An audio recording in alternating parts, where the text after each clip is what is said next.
Our scout.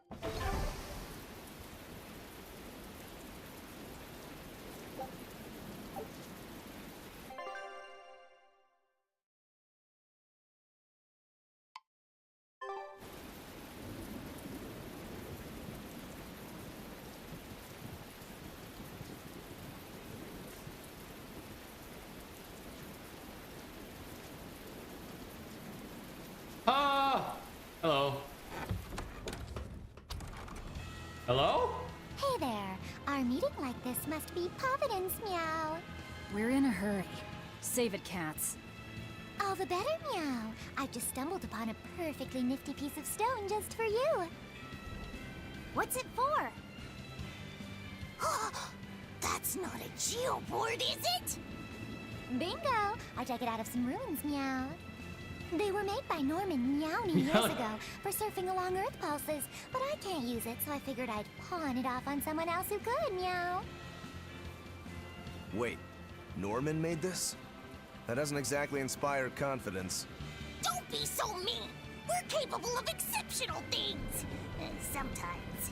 When a Norman speaks their own name, the board springs to life and whisks its masters away at top speed. They'll even plow right through weak demons. You can say it's our masterwork, even if we sorta stumbled on it by accident. Huh. Well, then I Is it like apologize. a surfboard? So we can ride this as long as we have Bienfu with us, right? Well, kind of. Do you have to use your true name to activate it? Not my true name, no. My Norman name. Wouldn't that just be Bienfu? No. Norman have a separate name that goes something like Norman so-and-so. It's almost more a title than a name. Often the name has something to do with what they're good at. Something like attack, or chain, or aqua. Right. You could say names like Bienfu and Grimoire are more like stage names. Oh. I actually don't know Bienfu's Norman name, but I can't wait to find out. What is your name, Bienfu? Oh no. Come on, What out is with it? it. We're in a hurry. Norman Brave. Aww. Whoa, look at that! Wait, Bienfu. Your Norman name is Brave? That is so deliciously absurd! Why do you think I've never told you before, Bien? At least the board works, meow. And if we get on this board, it'll move us around? Well, about that. The board propels itself by pushing against Earth pulse flows. To do that, the board needs information on the flows. But this one here's a completely blank slate, meow. First, you need to find the geotrees in each area. They serve as a conduit between the surface land and the Earth pulses, meow. Once you've actually located a geotree, you can record that area's Earth pulse data into your geoboard, meow. Got it. This area's geotree is right over there, meow. All right then. So long as we find more geotrees, we'll be able to use the geoboard to travel much more quickly. And here I thought it'd be a free ride, and I didn't have to do anything extra. Alright. At least we have a faster mode of transportation. No, monkey, go away! Did that! You can ride a geoboard by holding... Oh, it's that! Oh, yay! Okay, cool. While riding a geoboard, you can defeat enemies under a certain level without starting an encounter by touching them. However, you will not be exported. What? You can start encounters while on a geoboard using a... Wait, what's the point? I guess just... Oh, okay. Oh, I have to hold it? Oh, that's weird. Well, that's going to come in handy. Yeah, and it's a lot of fun to ride, too. I could get used to this. I'm so worn out. I feel like I had to sprint the whole way here. Huh. It seems like operating the board saps a lot of energy from Bienfu. Even still, This board gives us a strategic advantage. Brave here will just have to bear a little exertion now and then. Yeah, Brave. Buck up. I Oh my believe God. in you. Be brave. Ah! Stop This poor calling me boy. that! This poor guy. I don't even know he's a boy. Oh, it just moves on its own. I don't have to push forward. Damn it! Always ready to fight. Here it goes.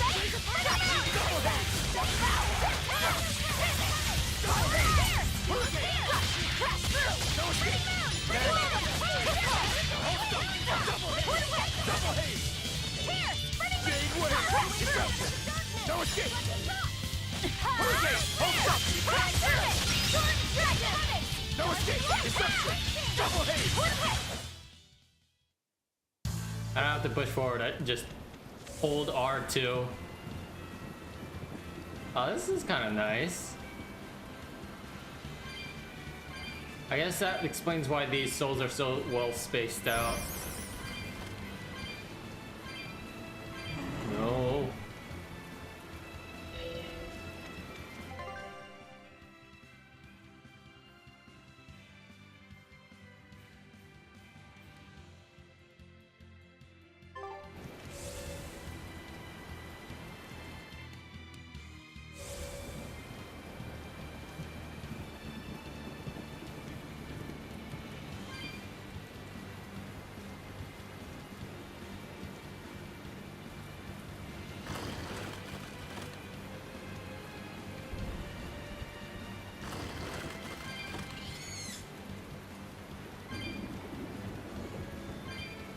Okay.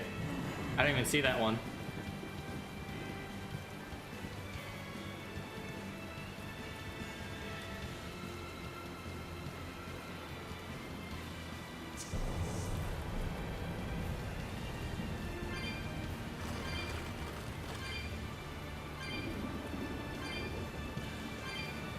Oh, it's a little awkward. A little bit. It's really slippery.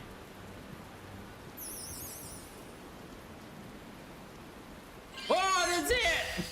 I think I too! Hurricane. Big wave. See this? Rising Falcon! Running down! Rising Falcon! Come on, really?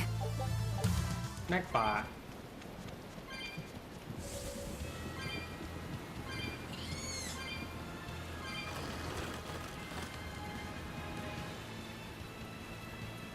Yeah.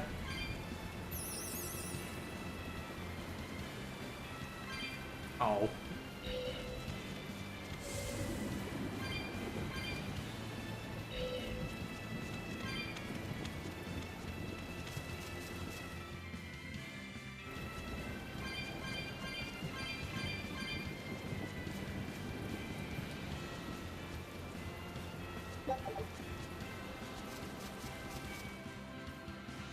There it is.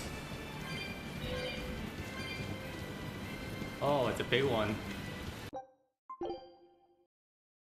It's very big.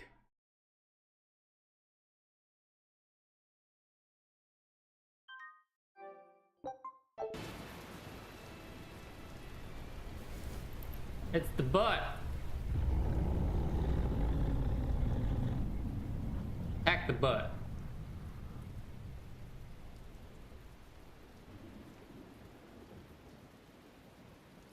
It looks so deadly. And just check out how much malevolence it's putting out. Which means it's not a Therian. Let's retreat. We've got no reason to pick a fight with something we can't handle. Yeah. Oh, you're up for it? What? What are you doing? She's right. Fighting this creature is a good way to end up dead. Oh, sorry.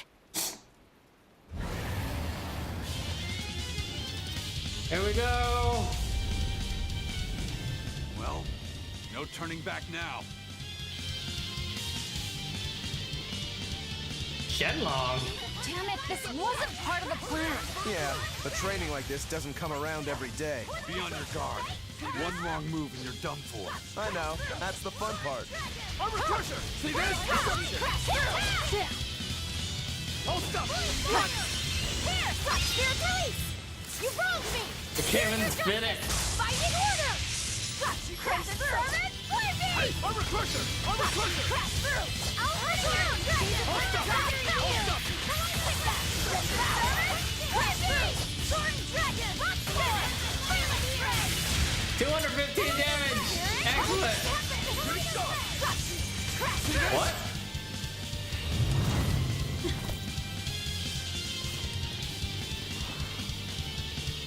Yep.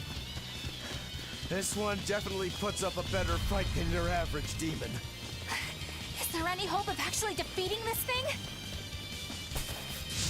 I'll do whatever it takes. That's my way.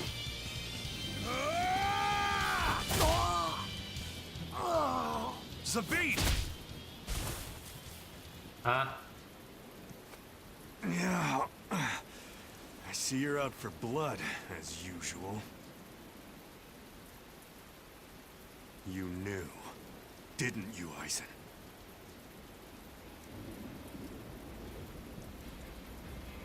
Out of my way. What? What? Are you protecting the dragon? She's not a dragon! Huh? Back off, or I'll make you back off. Oh.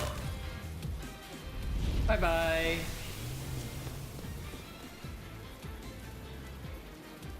Damn, it got away! That hurts, babe.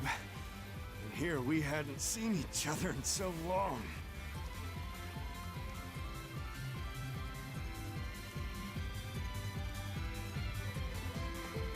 Hold it. Is that dragon? something Yes. new? I told you, she's not Don't a call her a dragon.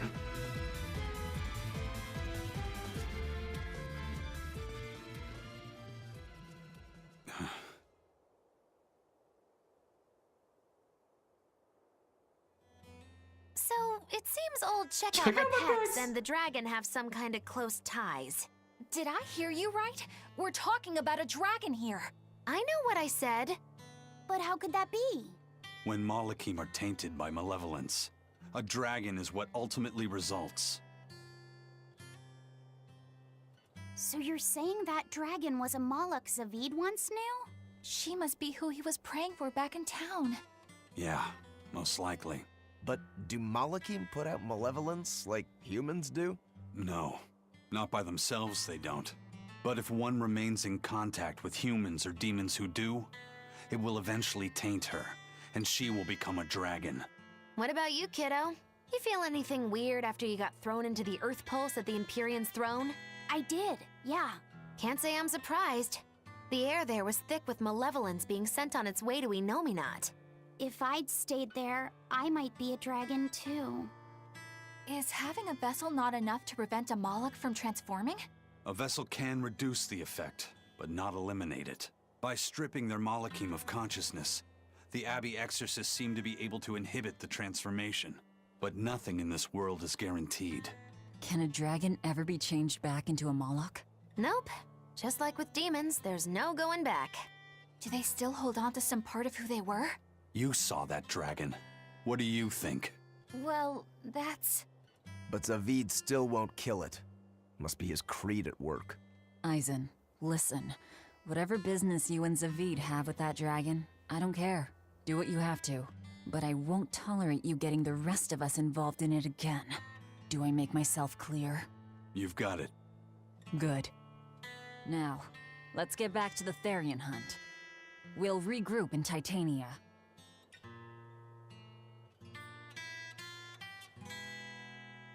If what Eisen said is true, then could I wind up as a dragon someday? Or Eisen too? I don't know. Yes and yes.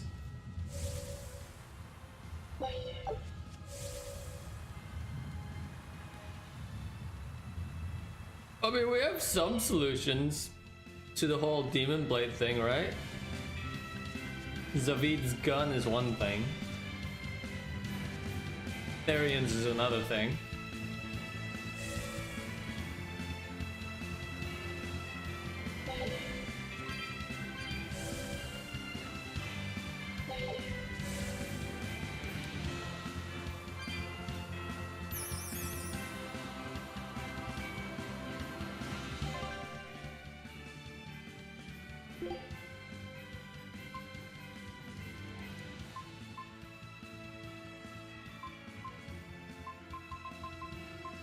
Isn't Titania the...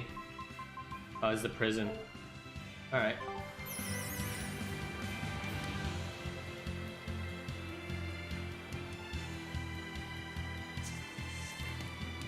Oh?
This fight is over!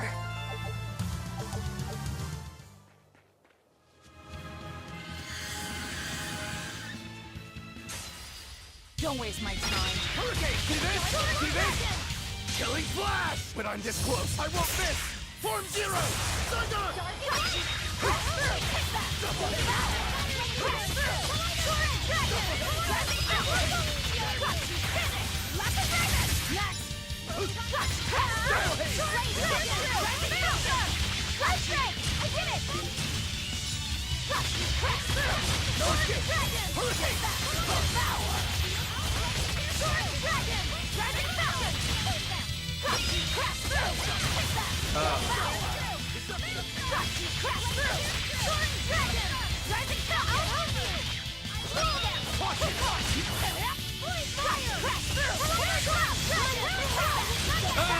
Keep missing!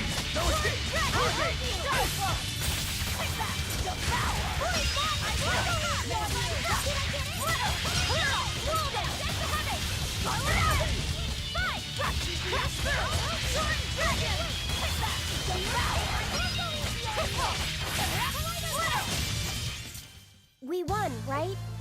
Right?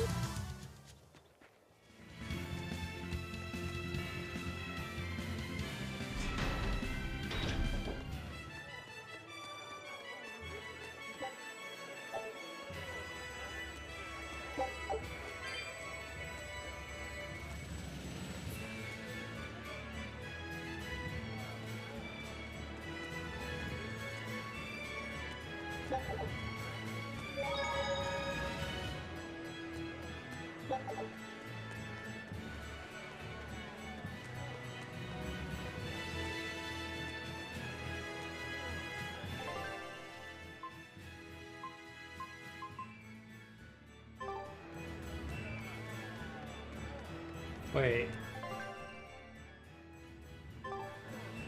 Is this the way?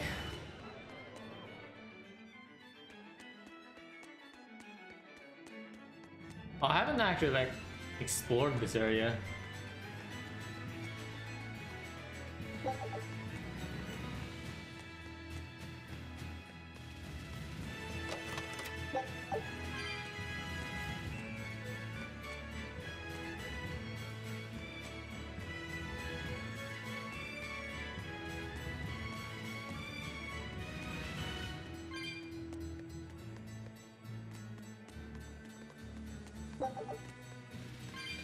What? Ah, right, I know. That's what I said. Magilu, you know how to speak dog? Of course, it's Witchery 101. Wow. What's it saying? Humans always say every dog has its day, but I've never met a dog that had its own day. What about me? When's my time in the limelight? As you can see, he's very upset. Sorry, boy. It's a dog-eat-dog world out there.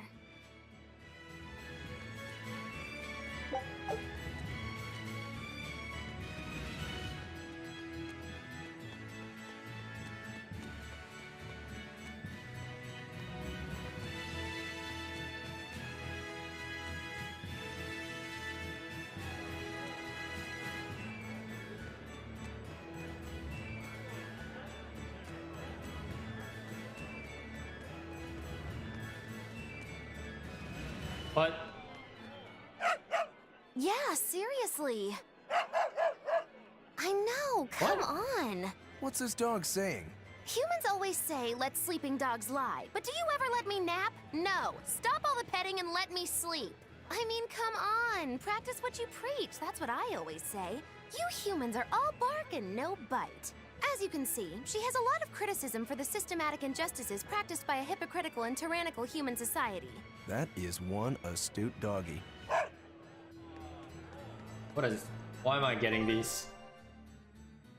What is happening?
Oh, I don't have money. That's right. Forgot.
Okay.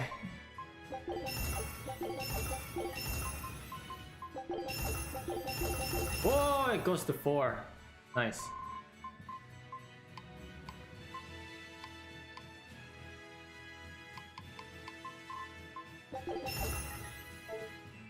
And I have no money.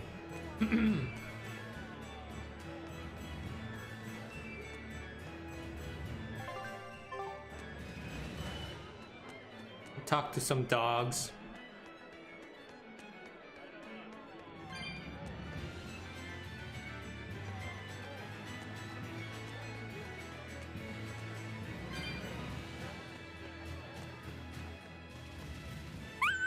What's that? Oh, that statement could shake the very foundation of man's relationship with his self-professed best friend! Huh? What did he just say? Humans call us man's best friend, but they consort with the foul felines. The hound may be faithful, but not the man, he quietly stated, a look of betrayal in his eyes. That's a shock. I didn't know dogs felt that way about us. You jealous dog, you.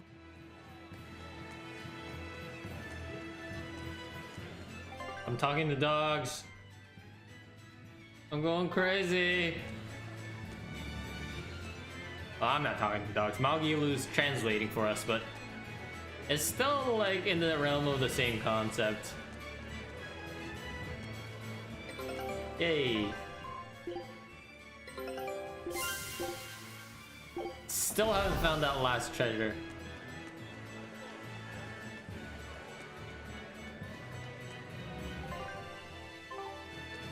Wait, where's the pier? Also, where are these chests? Here's one.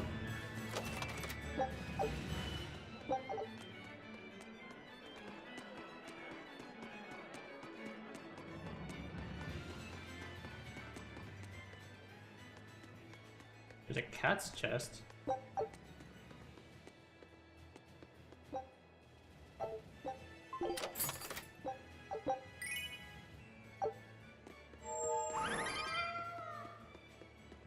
Very great. You get the cosmetic items in game instead of buying them off DLC. It's nice. I like that. I like that a lot.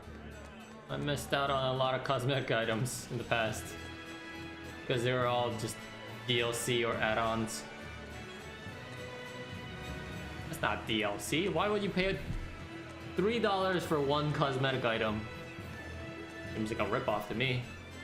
I mean, people have done it because they have so much cash on them or dedication to buy it. Not me.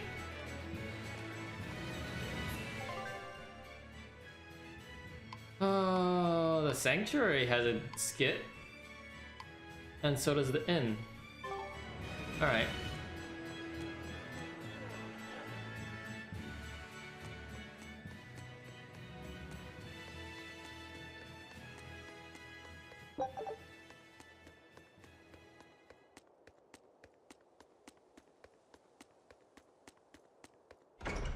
Is it the priest? It's the priest. Come, sinner, and repent your wicked deeds. Are you talking to me? Yes, you, with those eyes that would belong on the Reaper's face. Oh? I'm sorry for bothering you, sir. If you don't have anything you need to confess, that's fine. No, actually, there is one thing I'd like to get off my chest. Of course.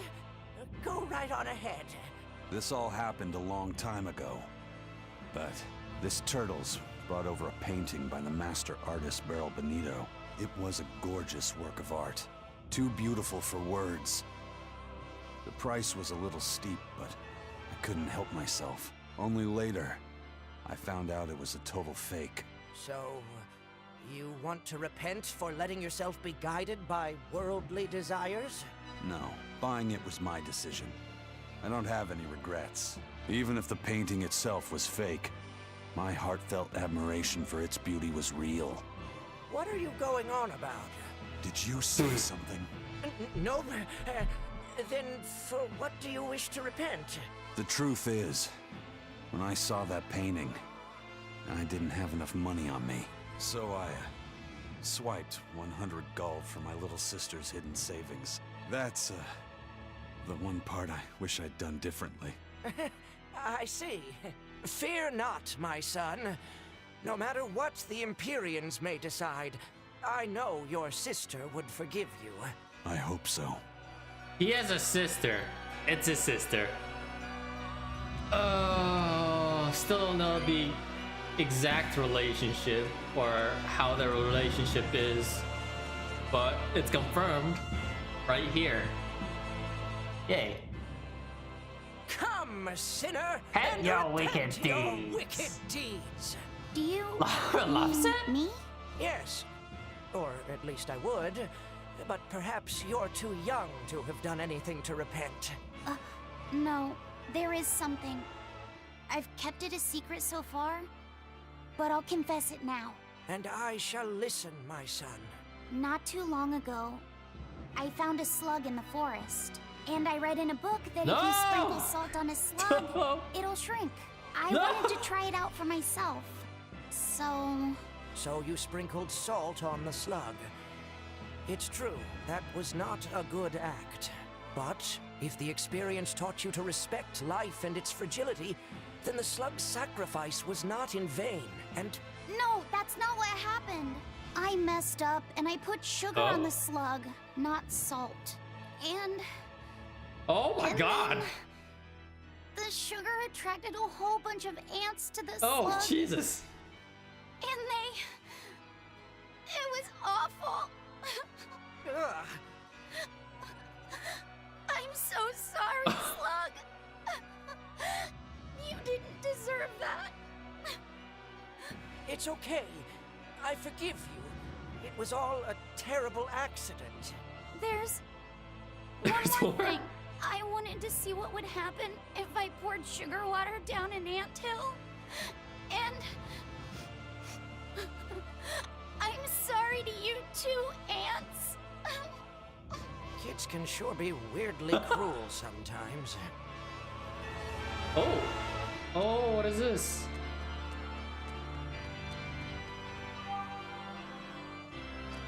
I didn't know. Can I use my board here? Holy shit! I can use my board in town. Oh, that makes this so much better. Oh, that's so much better. Alright. You got me, board.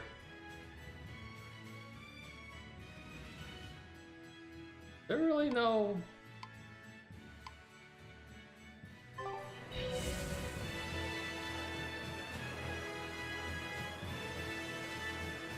Oh, this isn't the end. What am I doing?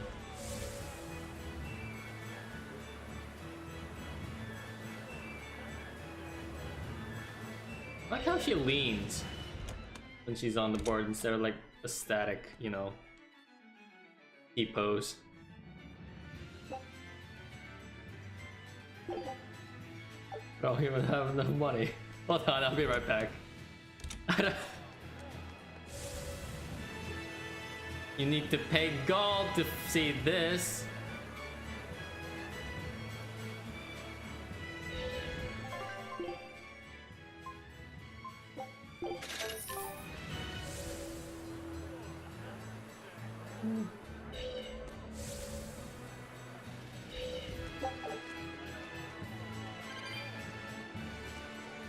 There's actually a lot more people in town now.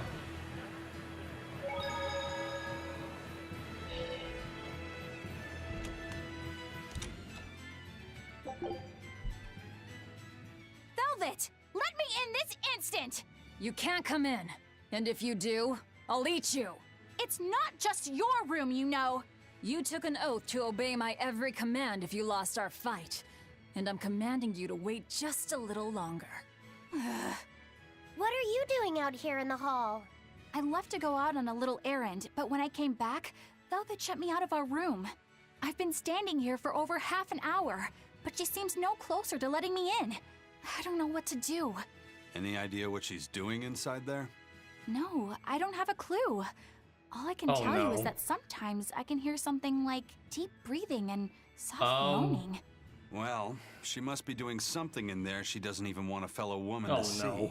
Something she doesn't want seen. Do you think maybe she's weighing herself? Even if you allow for getting undressed and then dressed again, there's no chance it takes half an hour to weigh yourself. Could she be putting on makeup? I've been yelled at for barging in on that before, although not by Velvet. That's just because you're a guy. I hardly think Velvet would have a problem with me saying that. This is no time to just stand there lollygagging, kiddo. No. Velvet is obviously in great danger this very minute. Her life is hanging in the balance. No, just give her privacy. Stop. She's right. No, stop, you two. Velvet, never letting her weaknesses show. She probably kicked Matt and Eleanor out because she didn't want anyone to see her in such bad pain. That would explain the heavy breathing and moaning, No, too. it's not. Now that you mention it, right before I left, she had a stiff expression and she did not look well. Well, kiddo, are you going to abandon her in her time of need? The moment to test your mettle has come These at perverts. last. Test my mettle. Will you go in there or won't you? The fated decisive hour has finally arrived! Velvet! Ah! Oh. What is it, Fee? What? Well, I thought you might die, so I... Seriously? A little cleaning isn't gonna kill me. But you were looking pale, and we could hear you breathing strangely and making weird sounds. I don't think I was breathing strangely. Then what was that noise? Oh no. It sounded like... When you're cleaning glass, you breathe on it first, don't What? you? Then what about the moaning? The inn has this room cleaned regularly, but they missed a lot of the details. When I looked at the cups, I saw they still had tea stains from whoever drank out of Really? it last. That's enough to make anybody moan in disappointment. Oh, I see. But if you told me you were cleaning the room, I would have offered to help, you know. Everyone has their own unique way of cleaning things, so in the end it's just faster to do it myself. My sister had her own ways, and I'm sure you do too, right? Yeah, I guess so. Anyway, I'm finished so you can come back in again. Whew, what a relief to have that all done.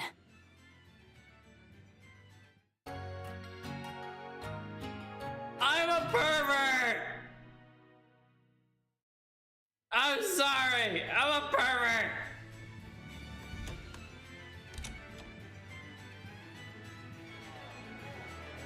I'm ashamed of myself!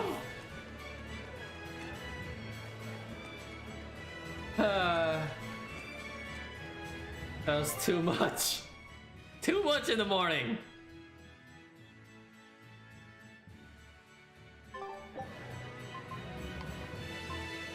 Why can't I warp to Titania? Why is there gotta be a cutscene there?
Your style is really unique.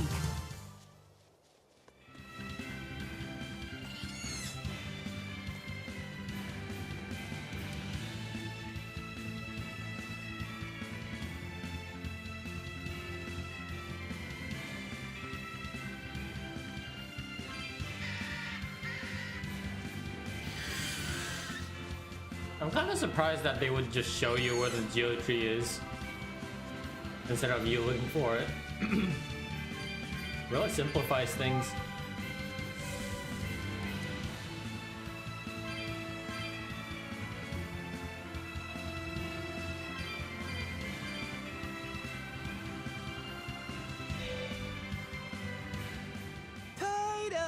Titles, keeping tight circles.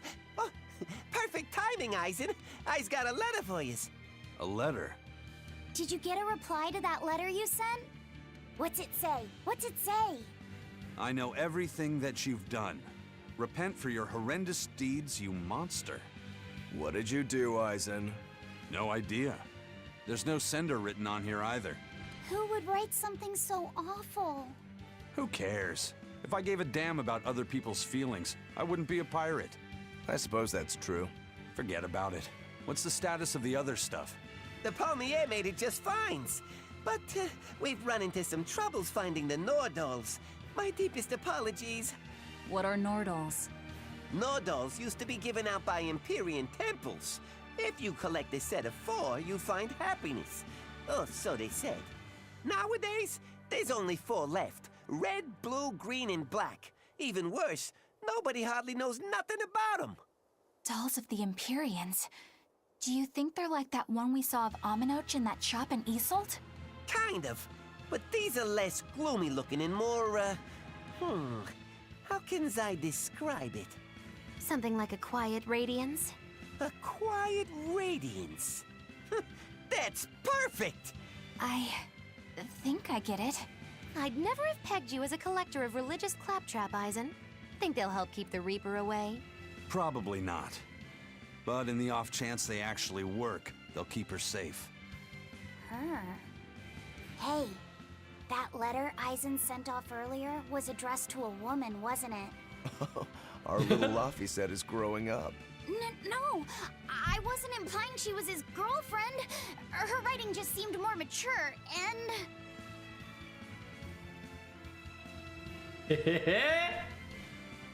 It's nothing like that. She's my younger sister. Oh, I didn't know he you just had up a and says it. sister. She's the only family I have left. She and I live apart for various reasons. I'm guessing your death curse is one of them, huh? Mogiloo! So that's why. I'd be happy to help you look for those dolls, Eisen. Are you sure? Yeah. Okay then. Thanks.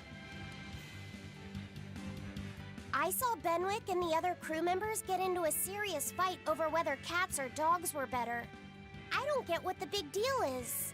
I can't believe you could say such a thing! No conflict is more perilous than the one that has dogged mankind since the dawn of civilization! In the shadow of every war are the battles of dog lovers and cat lovers. Between each side lies a divide, maybe not all that deep, but unbridgeable all the same. I'd say we're lucky that the squabble you saw didn't escalate into anything more serious. I had no idea it was such a big deal. So what side do all of you fall on? I am, without a doubt, a cat person. Cats and witches have a long history together. Personally, I prefer dogs because they can cohabit with humans while following rules. But I like cats too, because they're cute. What about you, Ropero? Shigure liked cats, so I don't. But I like dogs even less. Always wagging their tails for their masters. I feel the same way. Dogs will trade anything for food. Learning tricks, wagging their tails, getting friendly, and in time, even forgetting to howl. I think that's too cynical. Dogs make efforts to please humans so that we can live together. They're friendly and compassionate creatures. Then does that make you a cat person, Aizen? Actually, I like What? squirrels best. When I lived with my sister, the nearby forest had lots of nice, fluffy squirrels that would let me pet them. This isn't about squirrels. It's about cats and dogs. You have to You pick a have to pick a side. side. If I had to choose, yeah, it'd be cats. There's something lovable about the way they act, especially when you spoil them. Reminds me a lot of my sister. What about you, Velvet? Cats or dogs? Dogs. They don't betray you. You always have to be so serious, don't you? So Velvet and Eleanor like dogs, while Magilu and Aizen prefer cats. And Rokuro doesn't care for either one. That makes you our tiebreaker, kiddo. The fate of this showdown is in your hands. It is? Now that you're no longer the Abbey's dog, perhaps you're thinking of being one for Velvet's column? What has that got to do with anything? We're just talking about which animal we like. If you're getting so angry over this, he's going to have no choice but to pick dogs. I just told you. No more fighting! This is clearly getting out of hand, so why don't you all agree that you're Bienfu people and make up already? And what makes you special enough to have Bienfu people? Because I can be loyal like a dog, but also do my own thing like a cat. If you pick me, everybody wins. I don't think it works that way.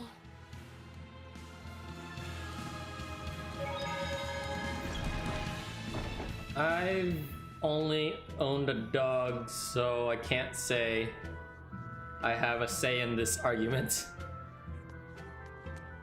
Well, how about you? Are you a dog person or a cat person, and why? And please don't cop out saying this one is better just because. They're better just because. I guess, you know what? That's every argument, to be honest. I couldn't keep going with these upgrades. Oh, but not this.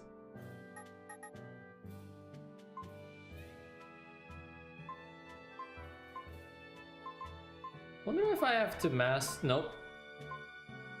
That doesn't make any sense.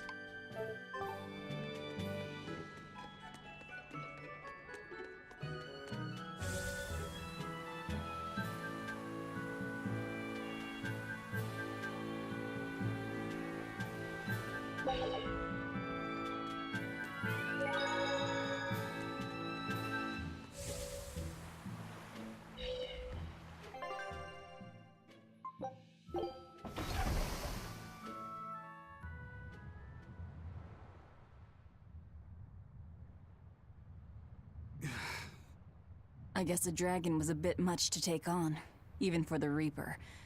You should get some rest. We all should. I'll just get the crew started on readying the ship for our next departure. All right, you go do that. Laphicet, you should get some rest too. I'm fine. It's more important that I focus on finding an actual Therian this time. I'm going to take another try at sensing the Earth Pulse points. I'm gonna go. Oh. You're as stubborn as ever, Fee. I'm gonna go to the bathroom. Be right back, quickly. Just gonna wash my hands.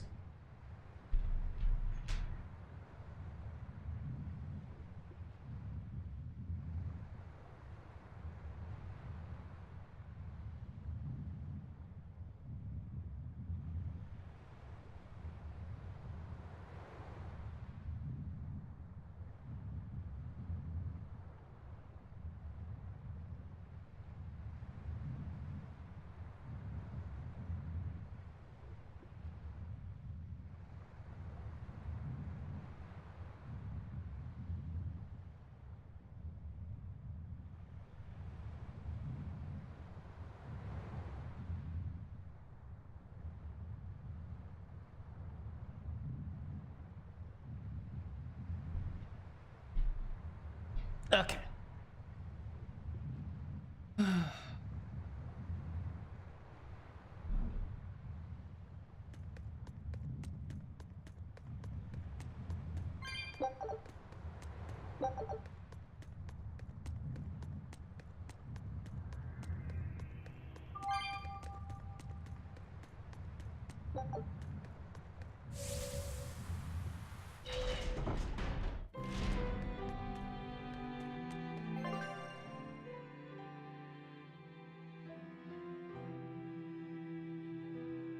So we got a couple things to do.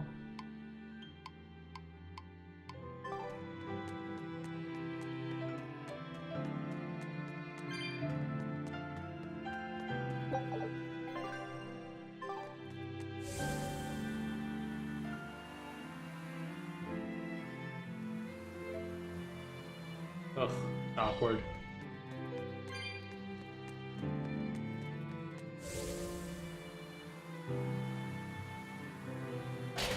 This just keeps moving forward on its own. It's actually a little annoying.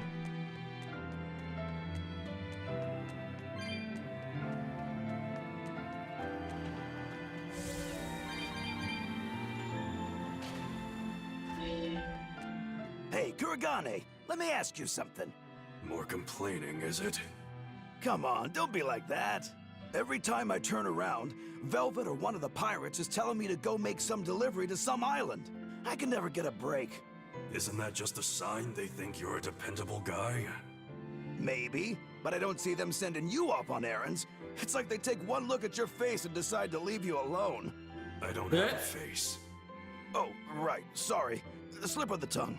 Maybe you just don't know how much work I do around here. It's more than you think. Anything to do with iron, I do it. Making tools, repairing things. What do you take me for? Some kind of cheeky freeloader? I don't even have I don't cheeks. even have cheeks. You're too funny. But doesn't it ever annoy you to have all these kids giving you orders? I've spent my entire life thinking of nothing but forging swords. It's been centuries since I've interacted with youngsters like them. They can be a hassle. Oh, At he's least blushing. It's a new hassle. Yeah, that's what I thought at first. So I went along with whatever they asked.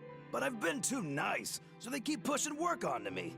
Maybe if I hadn't been so helpful, they would have stayed out of my face like they stay out of yours. I don't have a face. That's not the point. Aren't you even listening to what I'm saying here? You need to make up your mind. You and I got on this ship alongside these people, who are putting themselves in great danger in order to live the lives of their choosing. If you don't like it, then go on and get off this ship with your tail between your legs. Yeah, except I don't have a tail right now. It doesn't grow back?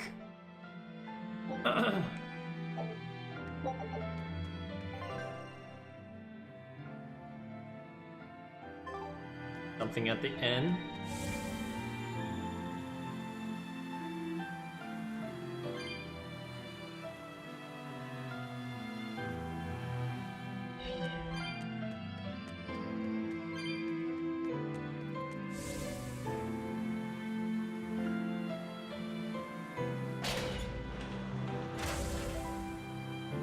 Oh no, do I have to pay again? Because I don't have the money, I don't think. Do I have money? I have 1,000. This should be enough.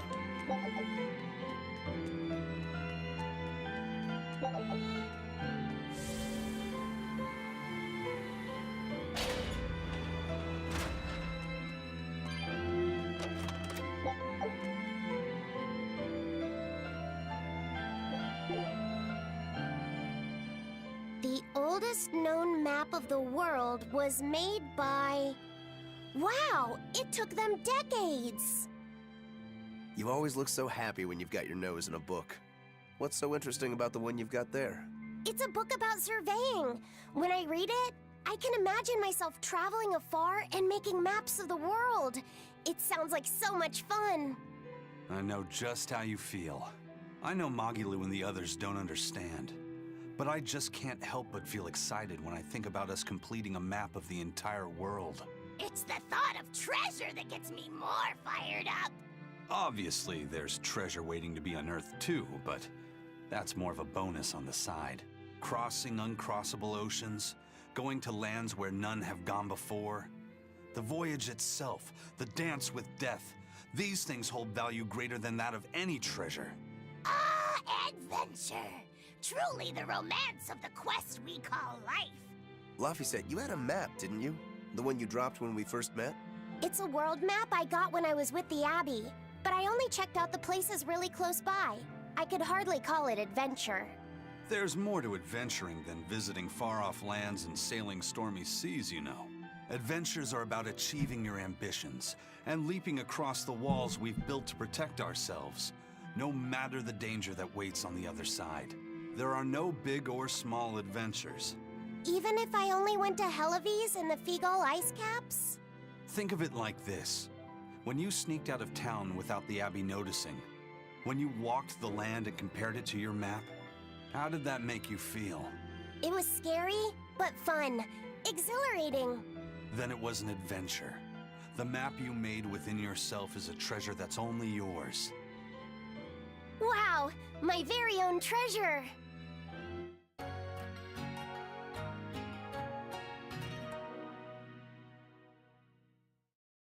More?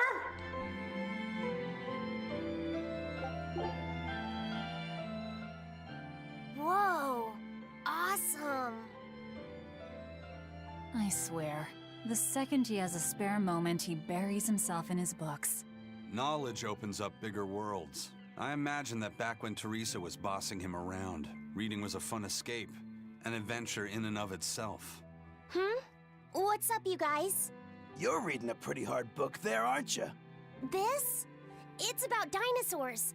It says that long before humans were around, these huge creatures ruled the world. There are so many different kinds, like tyrannosaurs and triceratops and brachiosaurs. They're all so cool. They look like dragons to me. They look similar, but dinosaurs couldn't live inside volcanoes, and they didn't do well in the cold either. But they were crazy huge and strong. Nothing else could even compete with them. I bet they would have made for great sparring partners. I think this Gigantospinosaurus might be my favorite. Those two huge points jutting out from both sides of its body make it look just like you and your two swords. Actually, it's also known as the dual-bladed dragon. Wow, it really does sound like a perfect match for me then. Okay, so if they weren't dragons, what were they? They look a lot like lizards. Maybe they're like my ancestors or something. But you That's used to be true. a human. Damn, I think I might have gotten a bit too used to this new body of mine. I wonder if their tails can fall off too.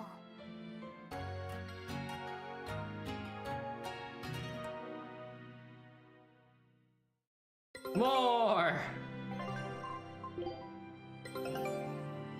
Did I get it?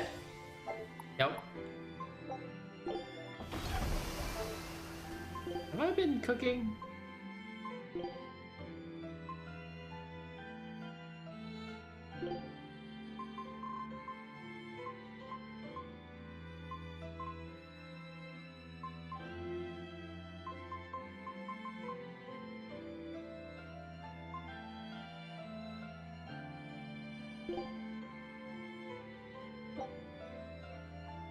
You sure you want me for this? Has she not been cooking?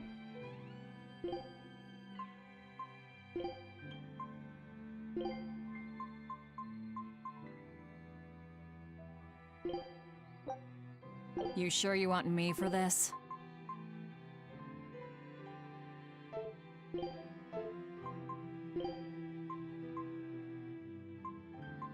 Level 20! Ah, I'm just gonna do the repeat. More books.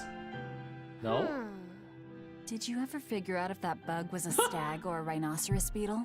Actually, I still haven't really looked into it. Why not? Weren't Rokuro and Aizen pretty curious to find out too? They're why I haven't. They both have really strong opinions, and they both make a believable argument. And if I determined it was a new kind of beetle entirely, My decision would change the very course of their fates. Their fates? I think you're exaggerating things. Hey, what are you guys talking about? We're still hashing out what that Rhinostagros really is. Kiddo here's holding off on his final decision because he's worried about how you'll take it. You're both adults. Can't one of you just give in so we can move on? It's a rhinoceros beetle. I'm not backing down on that. No, it's a stag beetle. Why not just take off the pointy bits? Then we can all agree it's just a plain old beetle. Simple. Sounds good to me. Don't even joke about that. If you took away my swords, I wouldn't have anything left. Same thing goes for a stag beetle and its pincers. And taking away a rhinoceros beetle's horns is disrespectful to its way of life, and to even suggest it is just plain wrong. No, if we're going to argue it out over this, we need to exhaust every possible angle before coming to a conclusion. It's the right thing to do. Madam Eleanor! Here's that field guide to rare insects of Midgand you wanted me to get you. Thanks, Bienfu. Surely this book will have something about that bug. Oh! Yeah, here it is. This beetle's real name is... Argonathocrassus, the thick-jawed beetle. It's named for its jaws? That must make it a stag... It's a drone beetle. The field guide says it's a really rare variety, too. I guess that's that. No, you're What? wrong. It's a brand new species. I call it the Laphicet Rhinostagros. That's my decision and I'm not backing down. Wait, no, it's already a thing though. You can't just... And that's it, I guess.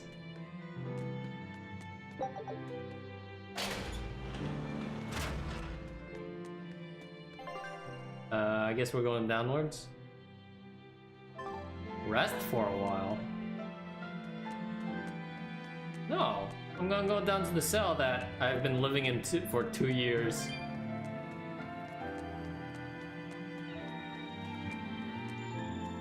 Wait, wasn't the... Wait, isn't Velvet 21 then? Because she was 16 before...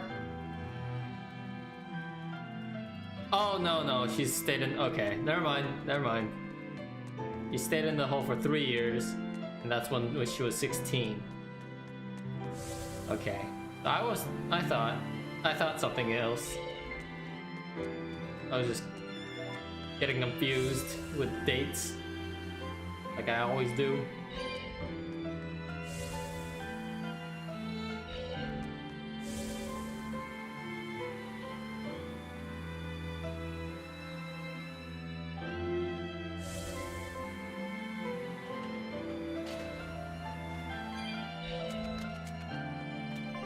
Those aren't cells anymore, are they? They like retrofit them into beds, as beds? But yeah, why did they make the cells as an inn? Just remove the bars and stuff. If Kurogane, a master swordsmith, you could probably just melt the bars, right? Yeah, I don't have enough for that. I think I have a little less than 100, and I need like 175 or something like that.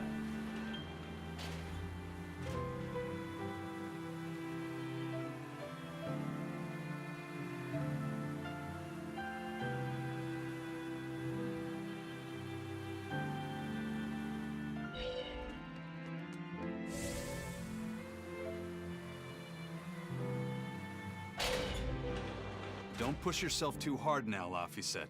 You hear me? I hear you. I told everyone I could find the Therians, but I've only sent us to the wrong places. Aizen, is there any way to boost a Malak's powers? I guess it's okay for me to tell you this.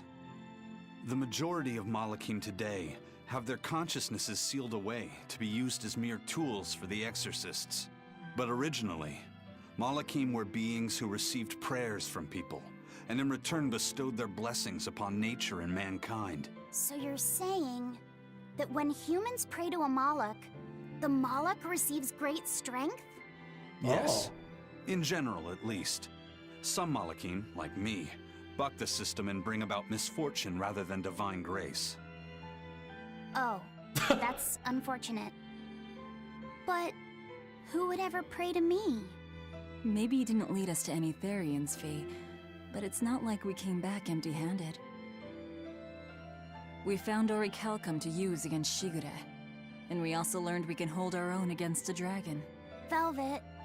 So where should we go next, Fee? Northgand! There's a big Earth Pulse point north of Helivis! Works for me. Aizen? We can leave whenever you want. Doesn't matter to me. And I'm all set. Let's make our way to the harbor. When I say prayers, I don't mean outright worshipping. All I'm talking about are earnest thoughts and feelings directed at you. I see. So I'm already receiving prayers then. Good feels. Nothing? Nothing.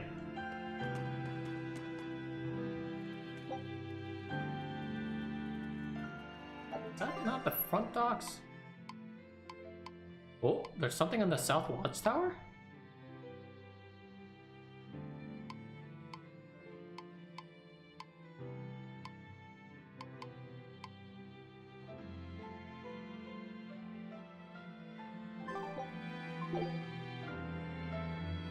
Oh, I'm all the way back here?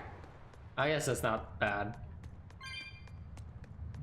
Probably closer, because I don't have to roundabout.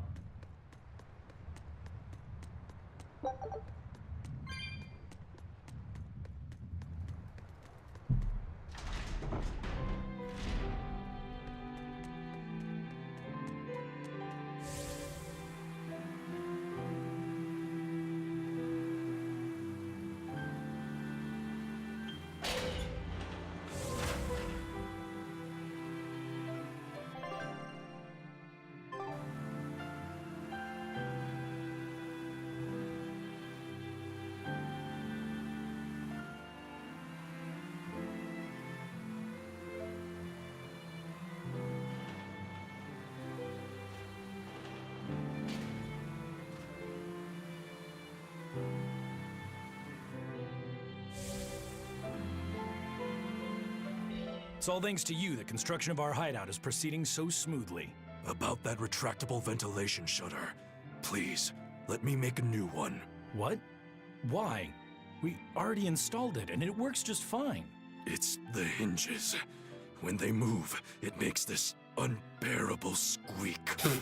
I can hear it every time the wind blows. Oh, come on, that's nothing. Besides, anything we install is going to rust up once the sea breeze gets to it. More importantly, I'd love it if you made us a nice big pot and a frying pan too. Not happening. I can't focus with that incessant squeaking. I can't work under these conditions. Fine. You can make a new shutter. But make us a pot and pan while you're at it. Can I also fix that autonomous hunter-killer anti-personnel spinning blade engine I made the other day? That too? But you said you were satisfied with how it turned out. I was at first, but when I thought about it, I realized I forgot to install an off switch. So, can I fix it? God, yes! Fix it before it kills us all! Great. Okay. Shutter first, then... Spinning death machine first! Like the perfectionist. Is that it?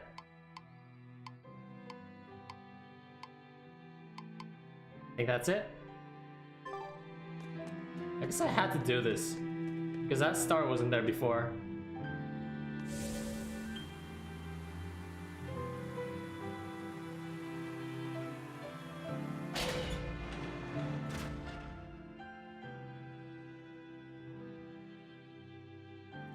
Our next target is north of Helivis, near the Faldi's ruins.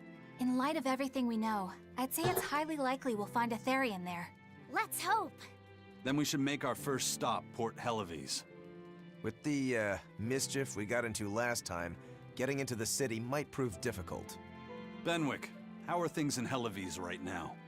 That shipping guild that used to handle our mooring is pretty much toast.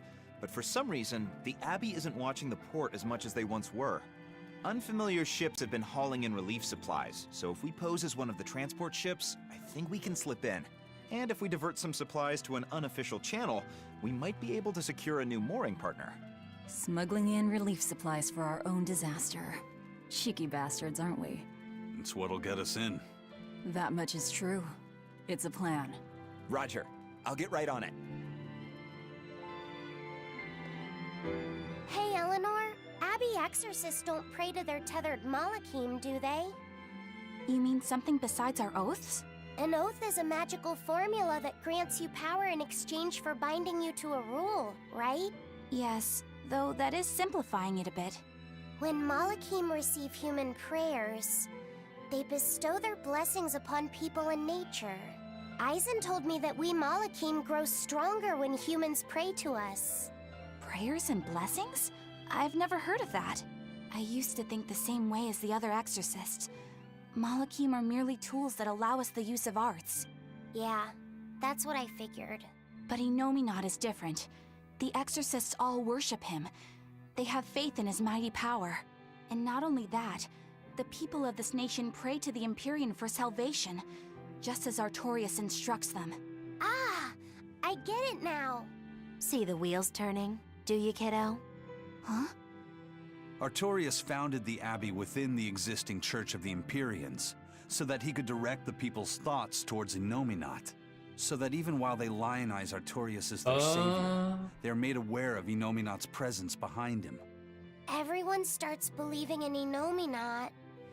The prayers of the entire world go to him, becoming his power. After the centuries-long decline of Empyrean worship, he becomes stronger than anyone today could imagine. The pieces do fit.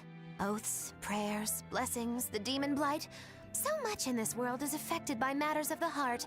They hold magical power, both effective and meddlesome. We are truly going up against the rest of the entire world, aren't we?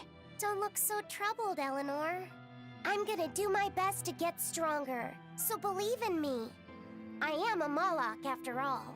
Oh, Laphicet, you've become so brave so quickly. Have I? But you're still cute when you get embarrassed. Hey, why's your face so red? Huh?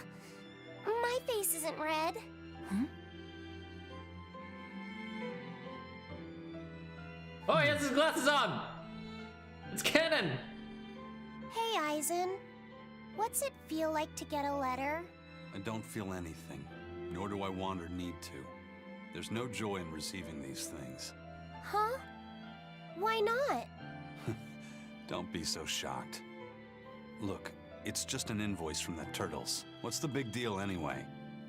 Do you wish you get letters too? Yeah. But I don't have anyone to send letters to. Let alone anyone who would send me any. Laphicet, I've got a letter for you. What? Really? Who could it be from? The sender is... Bienfu? Yup. You got a letter from yours truly.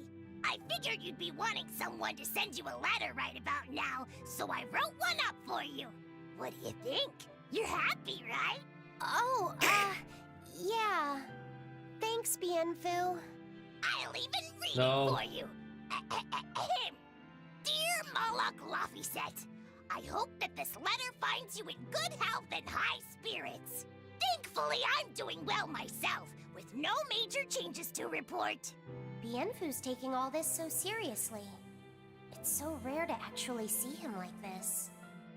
As you're aware, I've been spending my days ironing Magilu's outfits, sewing her buttons, and washing her hat and tremendously long socks. Recently, however, I made the mistake of remarking to her that she might not have been quite as slender as she once was in her younger years. She hung me upside down from the roof in the middle of the cold.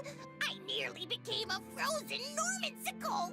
It was so horrible that I couldn't stop my tears from flowing down my little cheeks.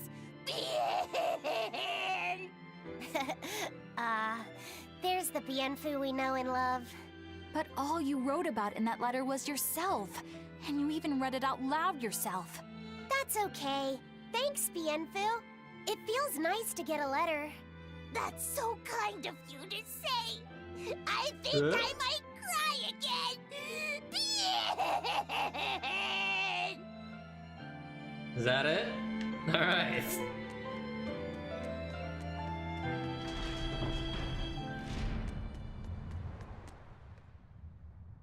We've loaded everything bound for Headless. With that much trade, I doubt anyone will suspect us. Any idea who can give us cover for docking? Not anyone in particular, but recently the power and influence of the Headless Fishermen's Guild has caught my eye. The Fishermen's Guild, huh? Let's bring them some extra relief supplies. Fuel, drink, and as for the drink...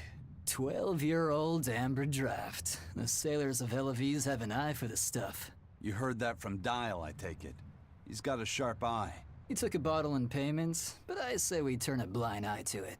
We thought we were the best at this kind of thing, but having him around has been a real eye-opener. Okay, but tell him if he takes a second, he'll pay for it. Eye for an eye. Aye, aye. I'll keep an eye on him so that he doesn't sneak off with another bottle. Somehow we got the best of the best.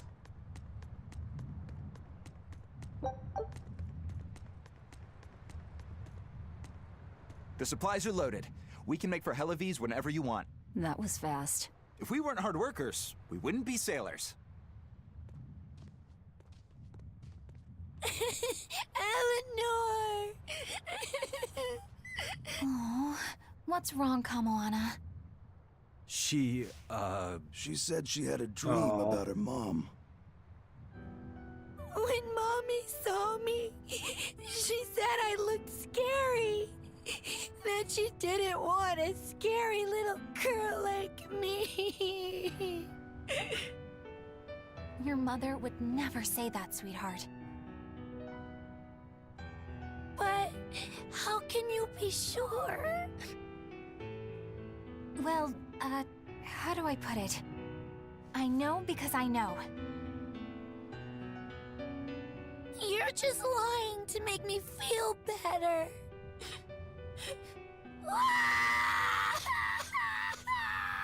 Aw, Kamoana, don't cry.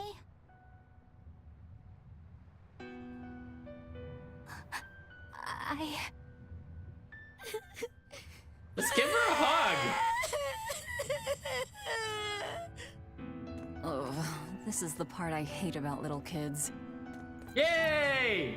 I'm not a little kid. I hate you, Velvet. I hate you. That's right, let it all out. Stop it! Stop it! Mommy! I saw my mommy! She didn't want me.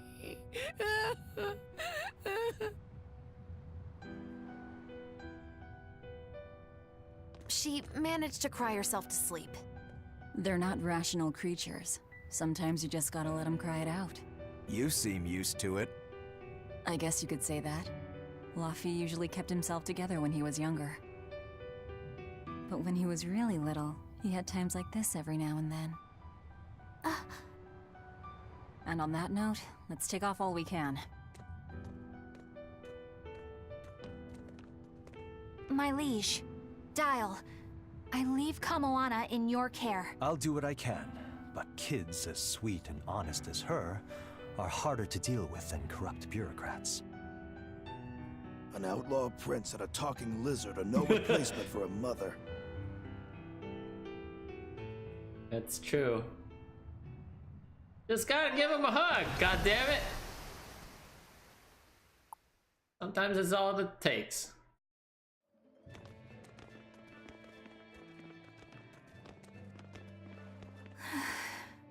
I do hope Kamoana isn't crying anymore. Yeah. Shush. How long is it going to be before you send in another exorcist to replace Lady Teresa? With these demons clamoring at our gates, none of us feel safe anymore.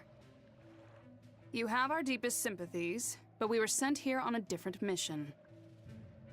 That's what the last exorcist who came here said before leaving for the north. What could be up there that's worth all that attention? Surely we're not all being punished by the Abbey for what happened with Medissa, are we? That is not the case. Now, if you'll excuse us, we have business to attend to.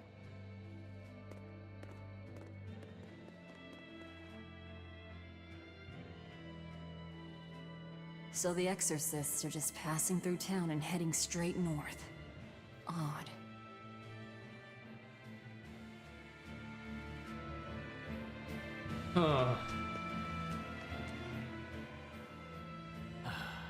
Ever since the Calamity showed up, everything's just gone to pot, I say. Calamity? What do you mean? I mean the demon who barged in and made a mess of our fair city. She's a nasty creature of pure evil, with an arm that eats anything that gets in her way. Haven't you heard of her? The Calamity's been rampaging across the whole kingdom, not just here. Scant few have seen her and survived. Huh. You don't say. After the Calamity raised our ships and our port, the shipping guild fell apart, and our trade routes got poached by other ports. It's bad. The town relies on trade to make ends meet. People are abandoning the city, and our streets are no longer safe. Not to mention the demon blight spreading again. Just the other day, a little kid turned into a demon. Just like that. What a world!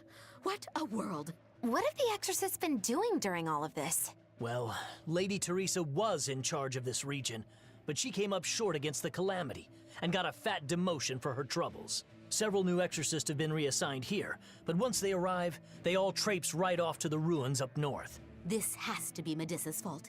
If she hadn't gone and done something so stupid... Medissa? That's enough. This isn't something for outsiders to know. You're right. Sorry. I'm really worried about what's going to come of this town. It sounds like Heloise isn't what it used to be these days. We need to ask around and find out more about what's going on here. Agreed. Especially regarding the Abbey and those ruins. I'm also curious about this Medissa woman. The ruins part makes sense, since the Earth Pulse point might be there. But why do you care who Medissa is? Just a hunch. Something tells me she's worth looking into. You're not gonna look into this Calamity chick? She sounds like a real terror. Yeah, I think I'll pass. I already know plenty about what makes her tick. Are you all right, Madame Eleanor? Don't let those people get you down. I'm fine. Thank you for your concern. But could you not do that thing where you blow air on me to dry my tears? All right, I'll just pat your head then. That won't be necessary either. But really, things are in a terrible state. The town burned, the guild ruined, the Abbey all but gone. It won't be a functioning port for some time. You can't fault them for being upset. They had it real good here until we came along. Those Helovisians were like spoiled children. How so? Eloise was once a tiny fishing village. The bountiful northern seas provided plenty enough fish to sustain their trade. But Flamestone gave them an easy way to get rich. And once they got a taste, they abandoned their old craft. And now they're paying the price. But I've heard that the cooling temperature has covered half the northern sea in ice drift, making fishing much more difficult. But the drifting ice carries tiny organisms, enriching the waters where it melts. The fish should be more plentiful than ever. I suppose you may have a point. We're ones to talk after what we did, but taking the easy path, then complaining as soon as it gets hard, that seems... Spoiled, yes. You said it, Laphicet. I think my appetite's getting a little overindulgent, too. That's not a bad thing. Just means you're healthy. Giant squid come to these waters in this season. Should I ask Benwick to fish some up? Yeah, and some normal octopuses, too. This Calamity is... us, isn't it? Well, we've been waging war with the Abbey everywhere we go, and now we're about to take it to a new level. If we pull the next Therian off of the Earth Pulse point, it'll likely be Kamoana's village all over again. The same devastation? Ooh. I wonder if there's something worse than Calamity that they can call us. This is no laughing matter. People turn into demons in part due to their own malevolence. It's not like they're entirely innocent. But if there's someone out there who's being forced to act as Inominat's mouth, like Kamoana was, isn't saving them the right thing to do? I cannot argue with that, but... You don't have to worry. I'm the one who will devour the barrier. And I'm the one who will do what needs to be done.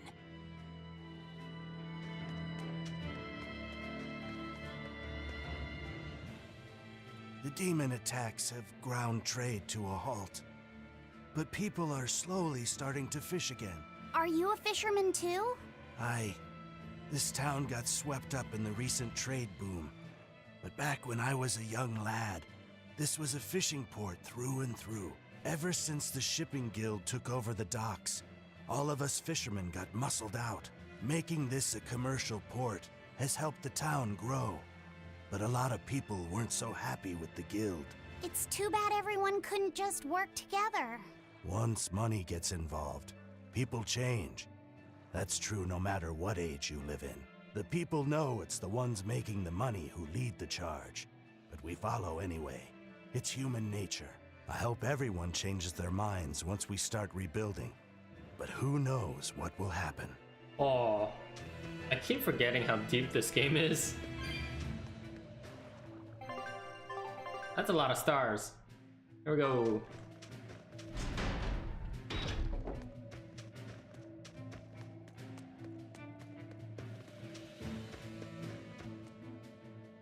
Hey, do you mind if I ask you a few questions? Sorry, I'm busy. Try someone else. Excuse me. My name is Eleanor, and I'm an exorcist on patrol with the Abbey.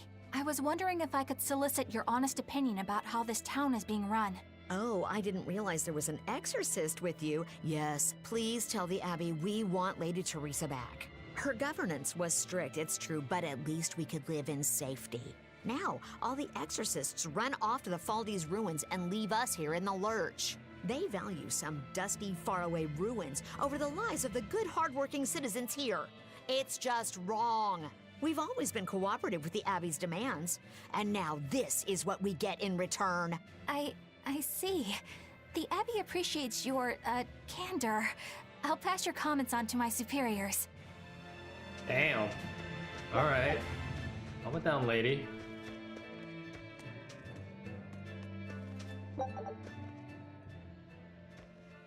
First it was the sailors, and then even a small girl caught the demon blight. I was sure it was going to start spreading through this town as well, but then, after that incident, it just went poof and disappeared. I guess I was expecting a little more after hearing how contagious it was. I wonder what really causes it. Who knows? I heard of this one village in Eastgand where everyone caught it at once. It wiped out the entire town. I hope the Abbey develops a cure quickly. I can't wait for the day where we can live without fear.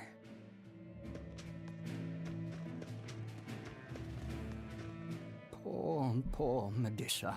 Are you a friend of hers? Yeah, she used to live just down the road from me. Medissa raised her daughter Diana all on her own. And then they up and murdered the girl. Murdered? By whom? The exorcists. Once Diana caught the demon blight, the damned Abbey exterminated her like a rat. How cruel. I felt just terrible, but I suppose there wasn't much else to be done with her.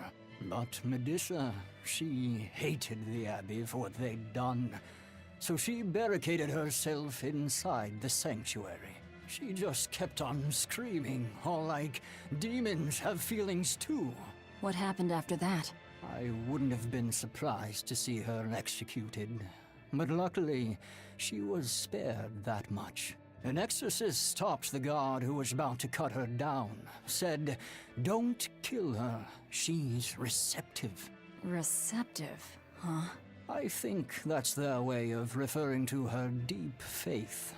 Before all this, she was a real devout lady. That was certainly kind of them.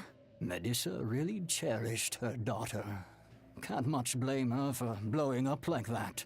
But the Abbey, they don't care so much about feelings. Reason is all that matters to them.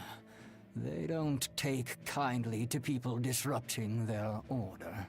I don't know why it never occurred to me, but it seems like all the people who turned into Therions follow the same pattern, which is having someone in their family or someone close to them die, and then they turn into Therions. I wonder if that was what Artorias is trying to replicate over and over again. recipe! I've gotta try it! Lizard tail steak? Don't worry, it's not from anyone you know. Scout? I don't know about that.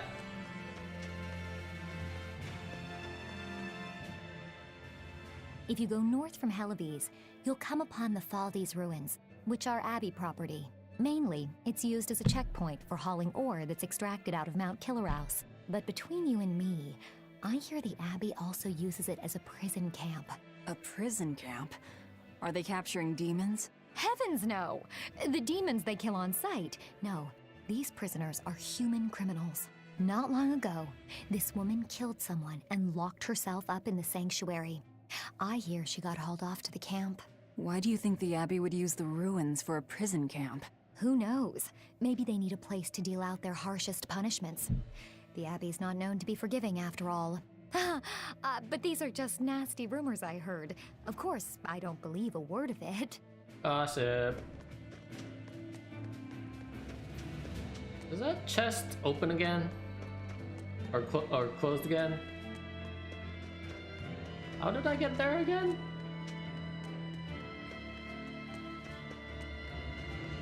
I think I was just wandering around town and I found a way in.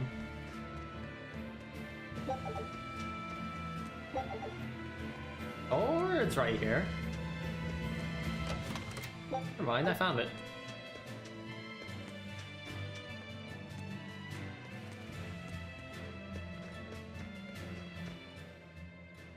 I can't believe the demon blight has spread into the city now. Scary times. Well, the one who caught it was a little girl, so they were able to deal with her before anything bad happened. But the problem was that the demon girl's mother tried to hide her.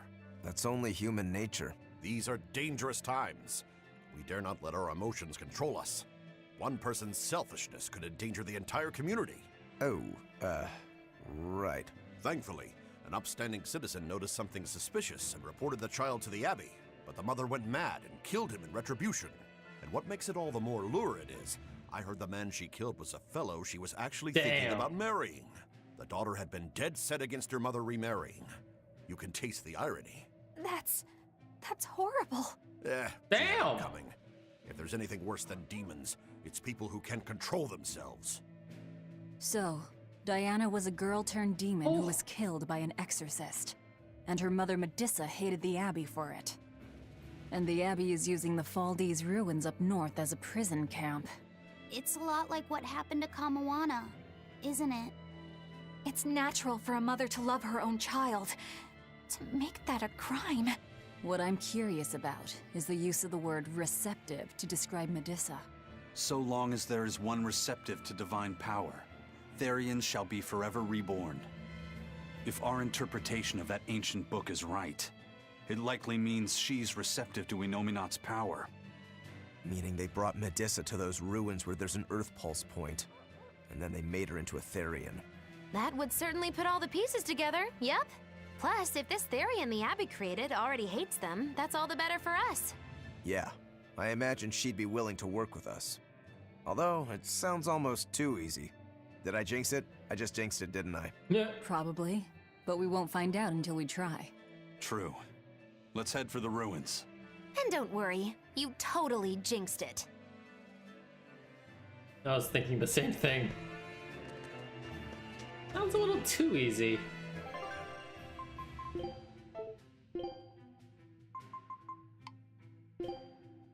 Need more boots.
The Faldes ruins are north of Helives. The Earth Pulse point is to the north, too.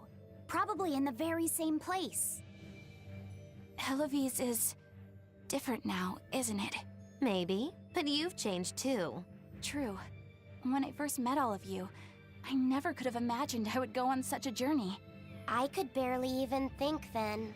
But then Velvet let me keep this compass. And Aizen and Rokuro taught me to be myself. They certainly did. And look at Dial. He's a regular part of the Von Altia's crew now. Even Restless Bienfu and Grimoire are now part of our merry band. Yep. Hey, aren't you forgetting someone? Oh, and the prince and his hawk, and Kurogane and Kamawana are with us. Listen, I've got more part in this tale than any of them.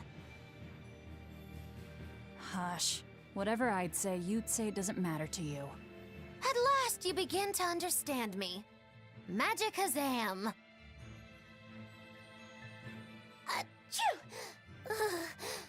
I didn't think Northgand would be this cold.